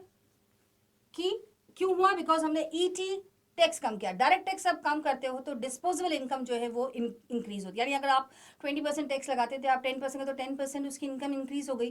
तो वो 10% जो इंक्रीज हुई है वो डिस्पोजेबल इनकम है। तो डिस्पोजेबल यानी आपकी प्रयोज्य आय अगर बढ़ती है तो वो सीधा सीधा उपभोग को बढ़ाती है। उपभोग को बढ़ाने का मतलब है कि आपका कंजम्पशन फंक्शन जो है वो फॉरवर्ड शिफ्ट करता है। फॉरवर्ड शिफ्ट करता है तो आपकी इनकम जो है वो ओ वाई से बढ़कर आपकी ओ वाई वन हो गई। तो ये आपका रोल ऑफ जिसे हम कहते हैं, यानी ये अगर हम देखते हैं ये आपका एक्सपेंडिचर है, ठीक है,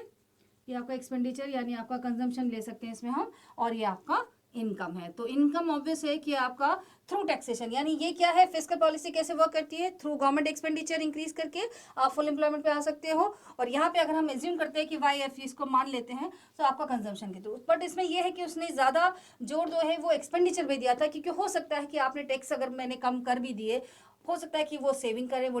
उसको कंज्यूम ना करे, तो वो 100% श्योरिटी नहीं है कि वो जो इनकम आपकी कर देने से बची है आप उसको भोग में ही लाएंगे। तो उसने मेन फोकस क्या था, एक्सपेंडिचर पे, कि गवर्नमेंट को एक्सपेंडिचर जो है वो इंक्रीज करना चाहिए। तो पॉलिसी इंप्लीकेशन अगर हम देखते हैं इंपॉर्टेंस, तो वो आपका जो इंपॉर्टेंस ऑफ फिस्कल पॉलिसी है वो आपको कीन्स ने बताई है। नेक्स्ट इसमें अगर हम देखते हैं कि आपका जो आपका कीन्स का जो क्रिटिसिज्म है, जो कीन्स को हम क्रिटिसाइज करते हैं वो आपका बेसिकली ये है कि आपका क्या ये जो थ्योरी कैपिटलिस्ट इकोनॉमी या डेवलप कंट्रीज के लिए आई थी, क्या वो अंडर डेवलप कंट्रीज पे एप्लीकेबल है या नहीं है। तो अब हम आगे जो है वो डिस्कस करेंगे आपका कि वो जो टूल्स इसमें यूज़ किए थे या जो टूल्स उसने लगाए जैसे मल्टीप्लायर, एमपीसी, क्या वो अंडर डेवलप कंट्रीज में भी उसी तरह से काम करते हैं जिस तरीके से डेवलप कंट्रीज में करते थे। ठीक है, फिर अब हम इस मॉडल को अगर पूरा अच्छे से समझें,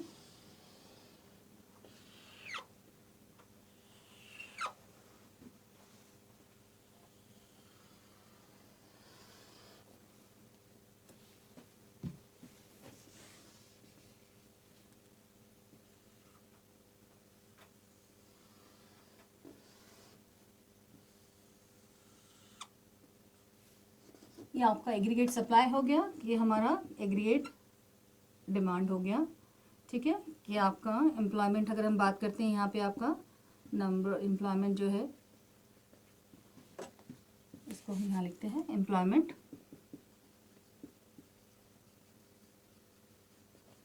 ये आपका रिसिप्ट्स है, और ये हमारा अगर हम बात करते हैं NF यानी फुल एम्प्लॉयमेंट, बट एक्चुअल में जो इक्विलिब्रियम हुआ है वो आपका N पे हुआ है, ठीक है। अगर जैसे अगर स्लाइड में हम देखेंगे फिगर 1 जो है, इससे पहले जो सिचुएशन है, इससे पहले जो सिचुएशन अगर मान लो कि मैं इस पॉइंट की बात करती हूँ आपका N, ओ N पे जो सिचुएशन है वो क्या है, AD is greater than AS,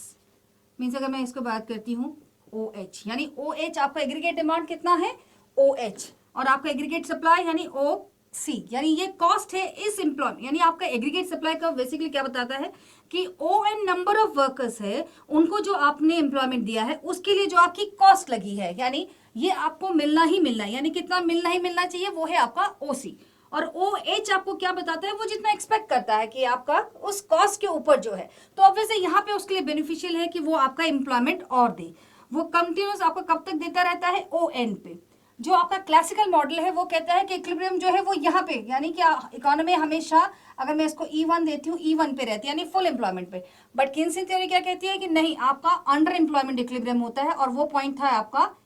E, यानी आपका E पे जो है आपका अंडर एम्प्लॉयमेंट इक्विलिब्रियम है, क्योंकि E से आगे वो एम्प्लॉयमेंट इसलिए नहीं देगा बिकॉज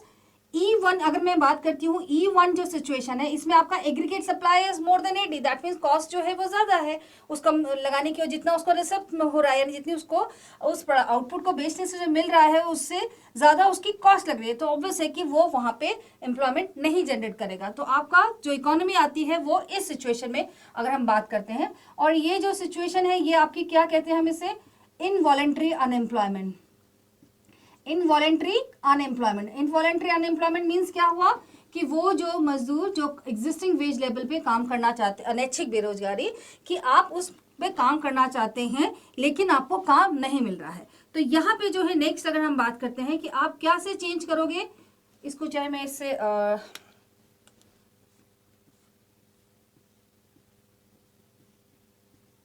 ये आपका AD1 पे मैंने चेंज, एक चीज याद रखना हमेशा कि जब हम AD में शिफ्ट करते हैं, यानी जिस पर्टिकुलर पॉइंट पे मैंने AD पे शिफ्ट किया है, दैट मीन्स मैंने आपको फुल एम्प्लॉयमेंट, यानी E1 पे मैं आपको बता रही हूँ कि फुल एम्प्लॉयमेंट है, ये ध्यान रखना बेटा। इसके बाद कभी भी एज जो है वो अपवर्ड स्लोपिंग नहीं, एक स्ट्रेट लाइन होना चाहिए, बिकॉज फुल एम्प्लॉयमेंट इक्विलिब्रियम का मतलब क्या हुआ कि जितना पोटेंशियल आउटपुट था उतना प्रोडक्शन हो गया है और आपके ईच एंड एवरी फैक्टर जो है उसको रोजगार मिल गया है। यानी अगर हम E1 के बाद अगर आप इसको इस तरीके से अगर हम सप्लाई कर्व को ऐसे ही अपवर्ड स्लोपिंग, दैट मीन्स आप आउटपुट इंक्रीज कर रहे हो जो कि पॉसिबल नहीं है। तो जब हम इस इक्विलिब्रियम को पढ़ते हैं तो E1 के बाद आपका एज जो है वो परपेंडिकुलर होना जरूरी होता है। तो E1 पे यानी AD में जो है वो चेंज किया है, यानी AD में क्या चेंज किया है उन्होंने, AD को शिफ्ट किया है। AD को शिफ्ट हमने कैसे किया, मैंने बोला कंजम्पशन एंड इन्वेस्टमेंट की, इन्वेस्टमेंट में चेंज करके हम लोगों ने इसको जो है शिफ्टिंग हमने की है। अब यहाँ पे एक प्रॉब्लम आती है कि ये इनवॉलेंट्री अनएम्प्लॉयमेंट जो आया है उसके लिए मेन रीजन क्या था। जैसे हमने क्लासिकल मॉडल में जो है वो पढ़ा था, क्लासिकल मॉडल में हमने क्या पढ़ा था कि थ्रू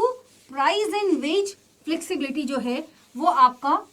फुल एम्प्लॉयमेंट जो है वो हमारा रहता है, लेकिन एक्चुअल में जो है वो ऐसा नहीं हुआ। क्यों नहीं हुआ और क्या हुआ वो मैं अभी बताती हूँ आपको कि ये अनएम्प्लॉयमेंट जो इनवॉलेंट्री अनएम्प्लॉयमेंट हुआ उसका मेन रीजन क्या था। ये है रियल GNP, ये आपका प्राइस लेवल यानी कीमत स्तर,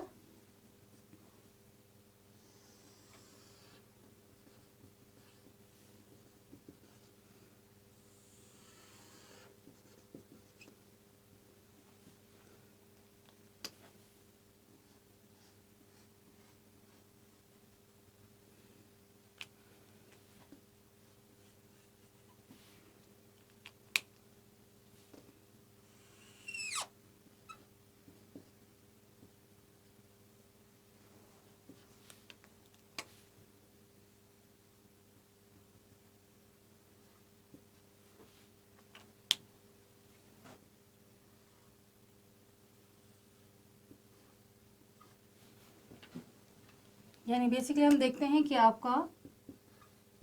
जो सिचुएशन आई थी वो आपकी ये थी।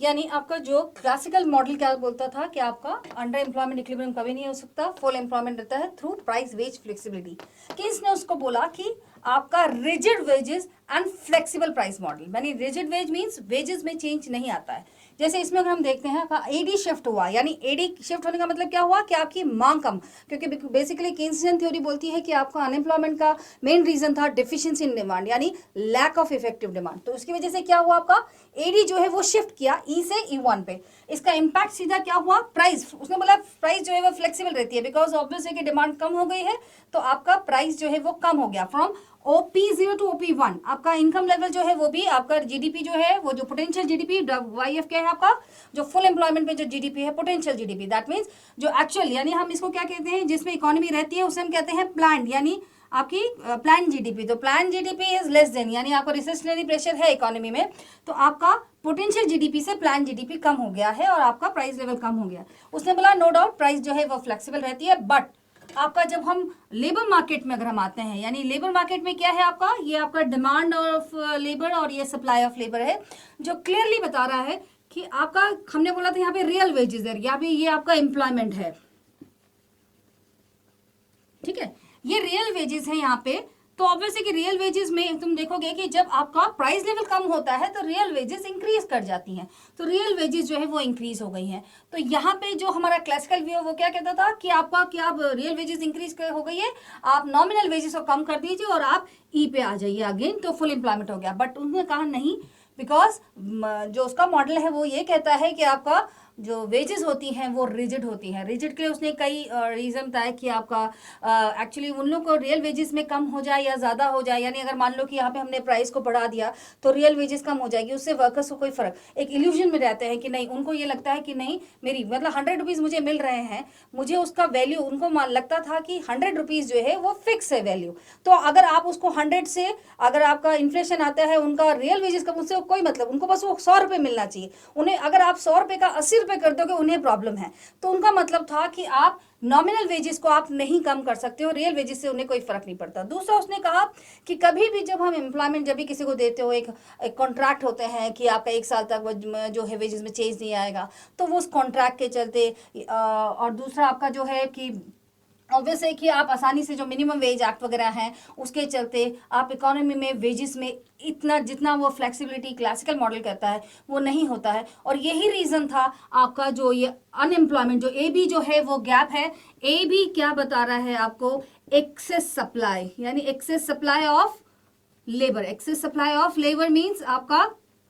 सीधा सीधा जो है वो आपका वॉलेंट्री अनएम्प्लॉयमेंट जो है वो प्रॉब्लम आ गई है। तो ए भी जो यही और यही रीज़न है आपका जो हमने बोला कि अनएम्प्लॉयमेंट के लिए। तो उसने बोला बिकॉज ऑफ, और ये एडी में कम क्यों आया है उसके लिए उसने कई चीज़ें कि ऑब्वियसली डेफिशिएंसी ऑफ डिमांड है, तो यहाँ पे इस वजह से आपका अनएम्प्लॉयमेंट जो है वो इनवॉलेंट्री अनएम्प्लॉयमेंट जो है वो आया था। ठीक है, तो ये आपका जो मॉडल है वो उसने क्यों ये क्या बता रहा है आपको कि जो केन्स ने बताया कि आपका कि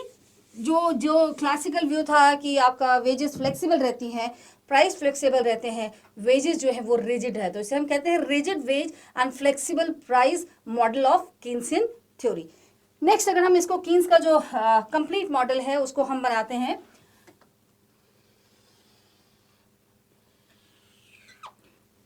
ये हम थ्रू मॉनेटरी और पॉलिसी मीन्स आपका हम इसमें मनी मार्केट जो है उसको भी इन्वॉल्व करते हुए लेके जाएंगे।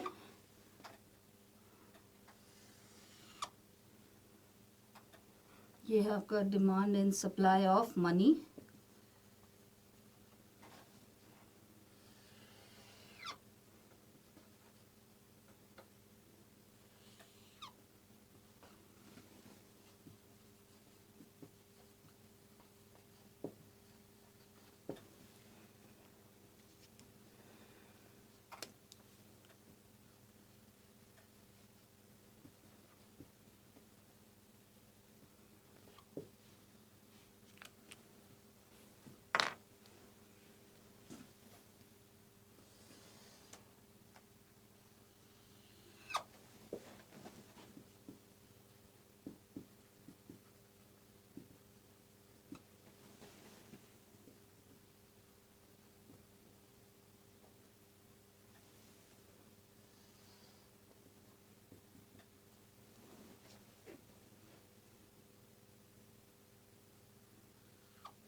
ये आपको एग्रीगेट एक्सपेंडिचर हम मान के चलते हैं, ये इनकम हो गया, ये आपका इंटरेस्ट रेट है, ये आपका डिमांड एंड सप्लाई ऑफ है।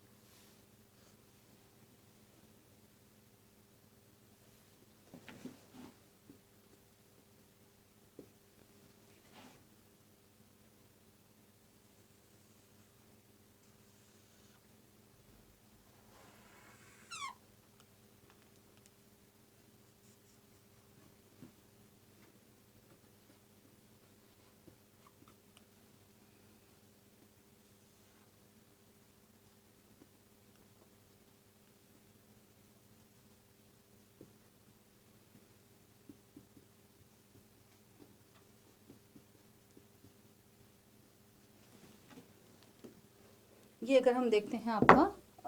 कंप्लीट जो मॉडल है,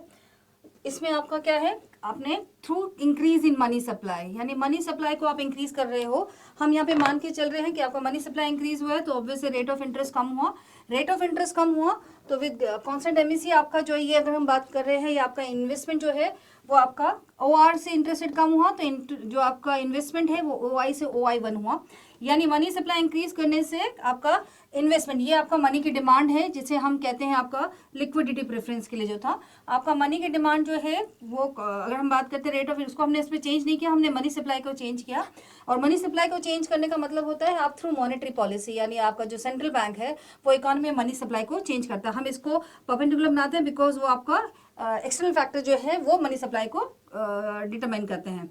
नेक्स्ट इसमें आया आपका इंटरेस्ट रेट कम हुआ तो इन्वेस्टमेंट जो है वो इंक्रीज हुआ OI से OI1, जो कि आगे आपका जो है कंजम्पशन पे जो है, यानी हम देखते हैं C है वो आपका कंजम्पशन फंक्शन है, C+I जो ओरिजिनल जो आपका इकोनॉमी जो है वो E पे थी, हमको चाहिए था OYF आउटपुट, यानी आपका जो GNP है, यानी अगर हम बात करते हैं ये आपका नेशनल इनकम है, हमको चाहिए E1, तो E1 के लिए हमने शिफ्ट किया है आपका ये जो चेंज आया है। तो यानी आपका अगर हम इसमें देखते हैं, तुम ये देखोगे चेंज जो है वो आपका अगर हम देखते हैं ABC, ठीक है, तो आपका इन्वेस्टमेंट से जो चेंज आया है मल्टीप्लायर इफेक्ट वो आपका AB है, और BC जो है वो आपका कंजम्पशन, बिकॉज जब इनकम बढ़ती है तो कंजम्पशन भी बढ़ता है, तो इन्वेस्टमेंट की वजह से जो चेंज आता है वो EB के बराबर है, और BC जो है वो आपका जो आपका कंजम्पशन की वजह से है, तो आपका चेंज हुआ और जिसकी वजह से आप फुल एम्प्लॉयमेंट में यानी E1 पे आते हो। ये आपका आउटपुट बता रहा है कि इकोनॉमी पहले E पे थी और उसके बाद आपका अगर हम इसमें लेते हैं E1, ये आपका output is a function of NKT technology capital stock and number of workers. तो वर्कर्स जो है ऑब्वियसली जैसे जैसे नंबर ऑफ वर्कर्स हम इंक्रीज करते हैं आपका आउटपुट जो है वो इंक्रीज करता है। एक चीज और इसमें मैं बताना चाहूंगी आपका कि C जो है ये याद रखना, ये आपका C जो होता है C is equals to alpha plus beta Y, ये आपका अल्फा होता है जो बेसिकली ऑटोनोमस कंजम्पशन, जो इनकम पे डिपेंडेंट नहीं होता है, और इनकम पर डिपेंड नहीं होने का मतलब क्या होता है कि आपका इनकम जीरो है फिर भी कंजम्पशन होता है, इसलिए हम C को हमेशा जो है वो Y एक्सिस से स्टार्ट करते हैं, और बीटा बेसिकली आपका MPC है, जो आपका इकोनॉमी में MPC की वैल्यू पे जो है वो C का जो स्लोप जो आपका डिसाइड करता है वो आपका ये है। तो ये आपका कंप्लीट अगर हम देखते हैं जो मॉडल जो बताता है आपको कि आपका केन्सियन थ्योरी में हम फुल एम्प्लॉयमेंट पे कैसे पहुंचते हैं। अब अगर हम इसमें हम केन्सियन मॉडल के थ्रू पॉलिसी इंप्लीकेशंस की बात करते हैं, तो पॉलिसी इंप्लीकेशंस का मतलब है कि policy implications of Keynes theory, तो दो पॉलिसीज हैं जिसके थ्रू हम फुल एम्प्लॉयमेंट इक्विलिब्रियम जो है वो ले सकते हैं, वो है आपका मॉनेटरी पॉलिसी और फिस्कल पॉलिसी। तो मॉनेटरी पॉलिसी बेसिकली जो है ऑब्वियस है कि जब हमारा रिसेशन आया था उस समय रेट ऑफ इंटरेस्ट बहुत कम था फिर भी इन्वेस्टमेंट नहीं हुआ, और उसका मानना था कि बिकॉज आपका मनी की डिमांड जो है एक पर्टिकुलर लेवल के बाद इंटरेस्ट रेट के बाद परफेक्ट इलास्टिक हो जाती है, तो उसने उसके लिए थोड़ा सा वो कन्फ्यूज था कि अगर नहीं कि थोड़ा डाउट था कि इफेक्टिवनेस ऑफ मॉनेटरी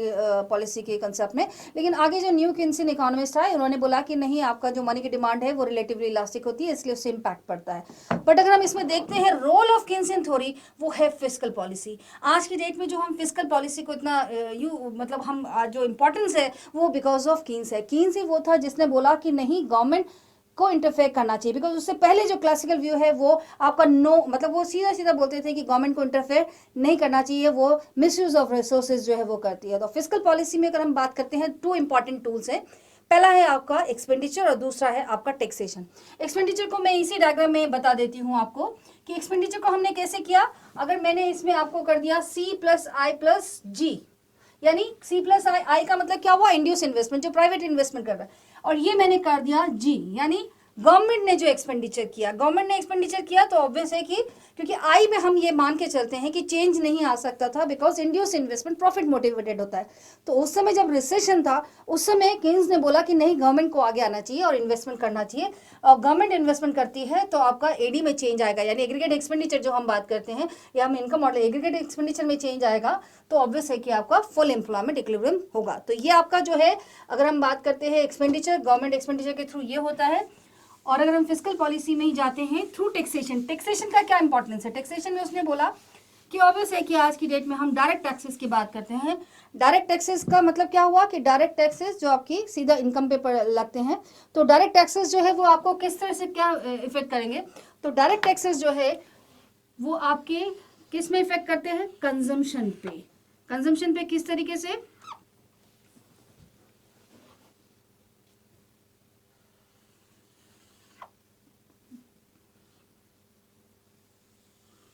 ये हमारा सी है, यानी सी यानी आपका जो कंजम्पशन है। अब अगर गवर्नमेंट जो है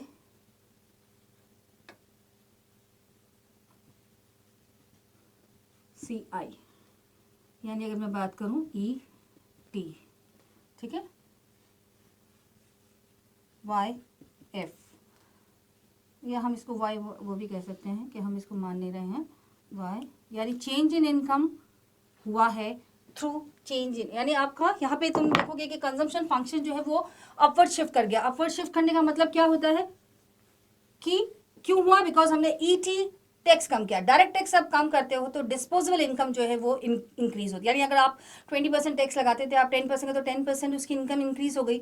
तो वो 10% जो इंक्रीज हुई है वो डिस्पोजेबल इनकम है। तो डिस्पोजेबल यानी आपकी प्रयोज्य आय अगर बढ़ती है तो वो सीधा सीधा उपभोग को बढ़ाती है। उपभोग को बढ़ाने का मतलब है कि आपका कंजम्पशन फंक्शन जो है वो फॉरवर्ड शिफ्ट करता है। फॉरवर्ड शिफ्ट करता है तो आपकी इनकम जो है वो ओ वाई से बढ़कर आपकी ओ वाई 1 हो गई। तो ये आपका रोल ऑफ जिसे हम कहते हैं, यानी ये अगर हम देखते हैं ये आपका एक्सपेंडिचर है, ठीक है, ये आपका एक्सपेंडिचर यानी आपका कंजम्पशन ले सकते हैं इसमें हम, और ये आपका इनकम है। तो इनकम ऑब्वियस है कि आपका थ्रू टैक्सेशन, यानी ये क्या है, फिस्कल पॉलिसी कैसे वर्क करती है? थ्रू गवर्नमेंट एक्सपेंडिचर इंक्रीज करके आप फुल एम्प्लॉयमेंट पे आ सकते हो। और यहाँ पे अगर हम एज्यूम करते हैं कि वाई एफ इसको मान लेते हैं तो आपका कंजम्पशन के थ्रू। बट इसमें यह है कि उसने ज़्यादा जोर जो है वो एक्सपेंडिचर पे दिया था, क्योंकि हो सकता है कि आपने टैक्स अगर मैंने कम कर भी दिए, हो सकता है कि वो सेविंग करे, वो उसको कंज्यूम ना करे, तो वो 100% श्योरिटी नहीं है कि वो जो इनकम आपकी कर देने से बची है आप उसको भोग में ही लाएंगे। तो उसने मेन फोकस क्या था? एक्सपेंडिचर पे, कि गवर्नमेंट को एक्सपेंडिचर जो है वो इंक्रीज करना चाहिए। तो पॉलिसी इंप्लीकेशन अगर हम देखते हैं इंपॉर्टेंस, तो वो आपका जो इंपॉर्टेंस ऑफ फिस्कल पॉलिसी है वो आपको कीन्स ने बताई है। नेक्स्ट इसमें अगर हम देखते हैं कि आपका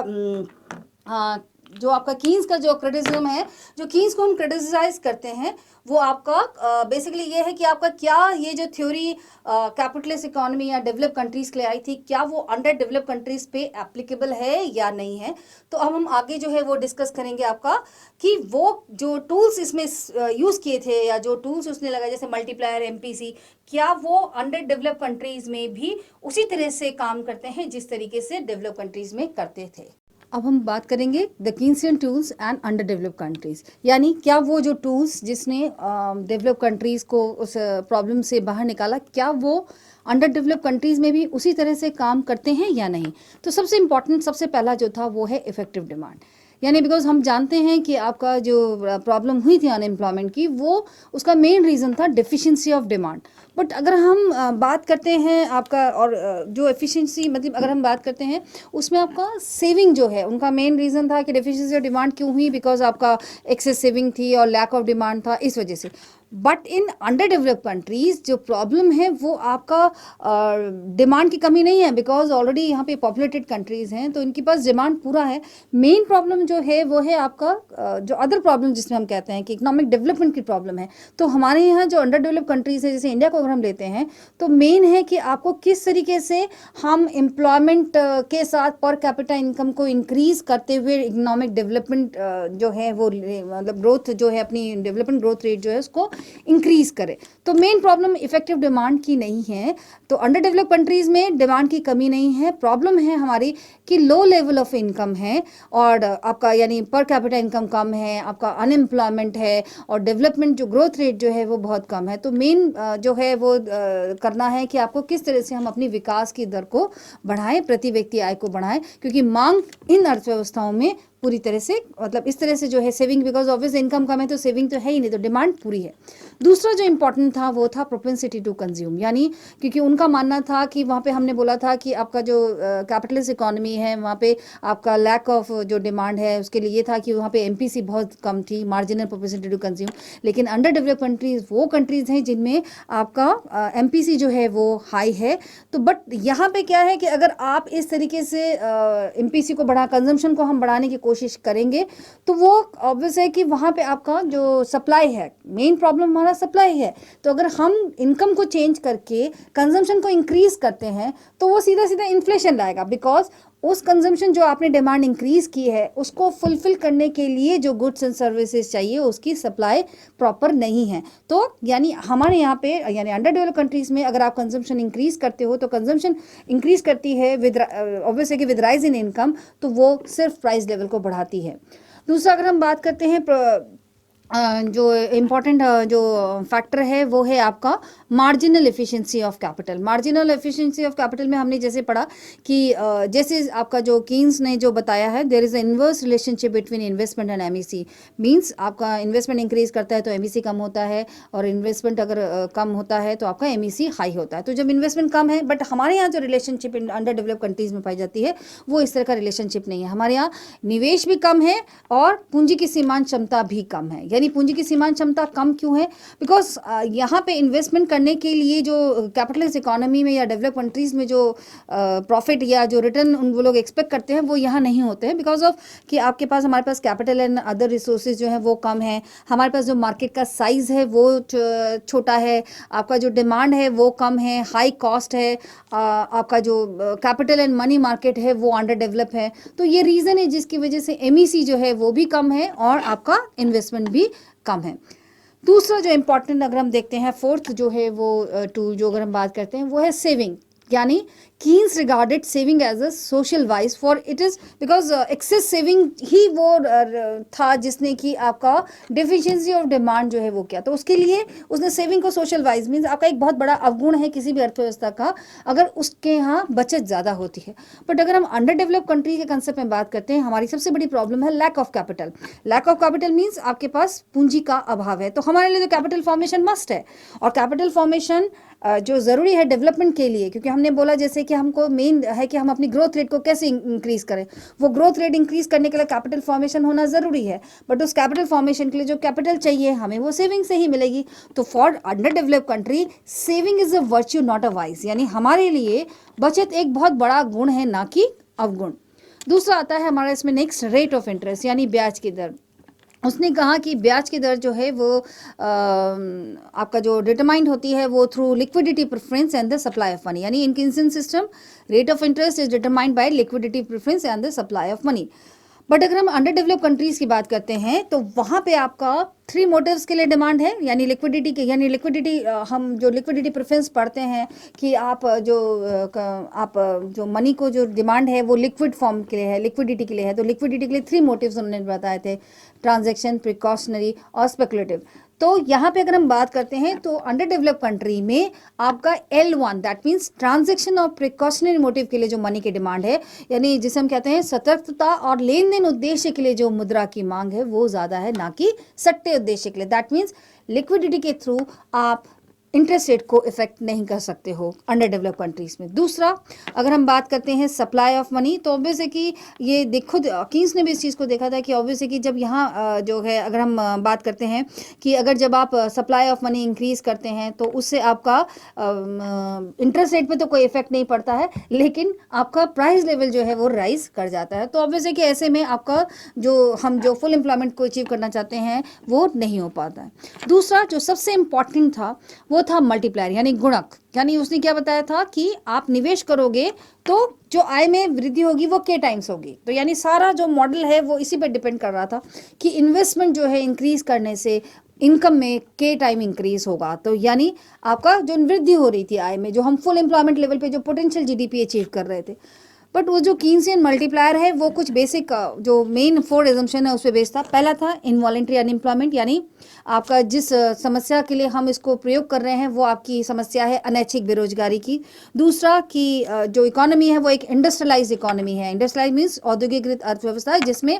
औद्योगिक अर्थव्यवस्था मीन जिसका सप्लाई कर्व जो है वो परफेक्ट इलास्टिक है, जैसे आपने डिमांड किया वैसे आपका आउटपुट जो है वो जनरेट हो गया। तीसरा, access capacity in the consumer goods, यानी आपकी जो उपभोक्ता जो उद्योग हैं, उपभोक्ता वस्तु को जो निर्माण करते हैं वो उद्योग, उनमें अतिरिक्त क्षमता, यानी आप जब इनकम हम जब चेंज करेंगे तो इनकम जब इंक्रीज करेगी तो जो कंज्यूमर गुड्स की डिमांड बढ़ेगी, तो उसको फुलफिल करने के लिए आपके पास जो कंज्यूमर गुड्स इंडस्ट्री है उसके पास एक्सेस कैपेसिटी हो, ताकि कि तुरंत सप्लाई हो सके, जिससे प्राइस लेवल पे इफेक्ट ना पड़े। क्योंकि अगर हम जैसे मल्टीप्लायर में आप पढ़ोगे कि प्राइस लेवल राइज करता है तो वो एक बड़ा लीकेज माना जाता है मल्टीप्लायर प्रोसेस में। तो दूसरा नेक्स्ट आता है comparatively elastic supply of working capital required for increased output, यानी आपको जो उत्पादन बढ़ाने के लिए जो हमें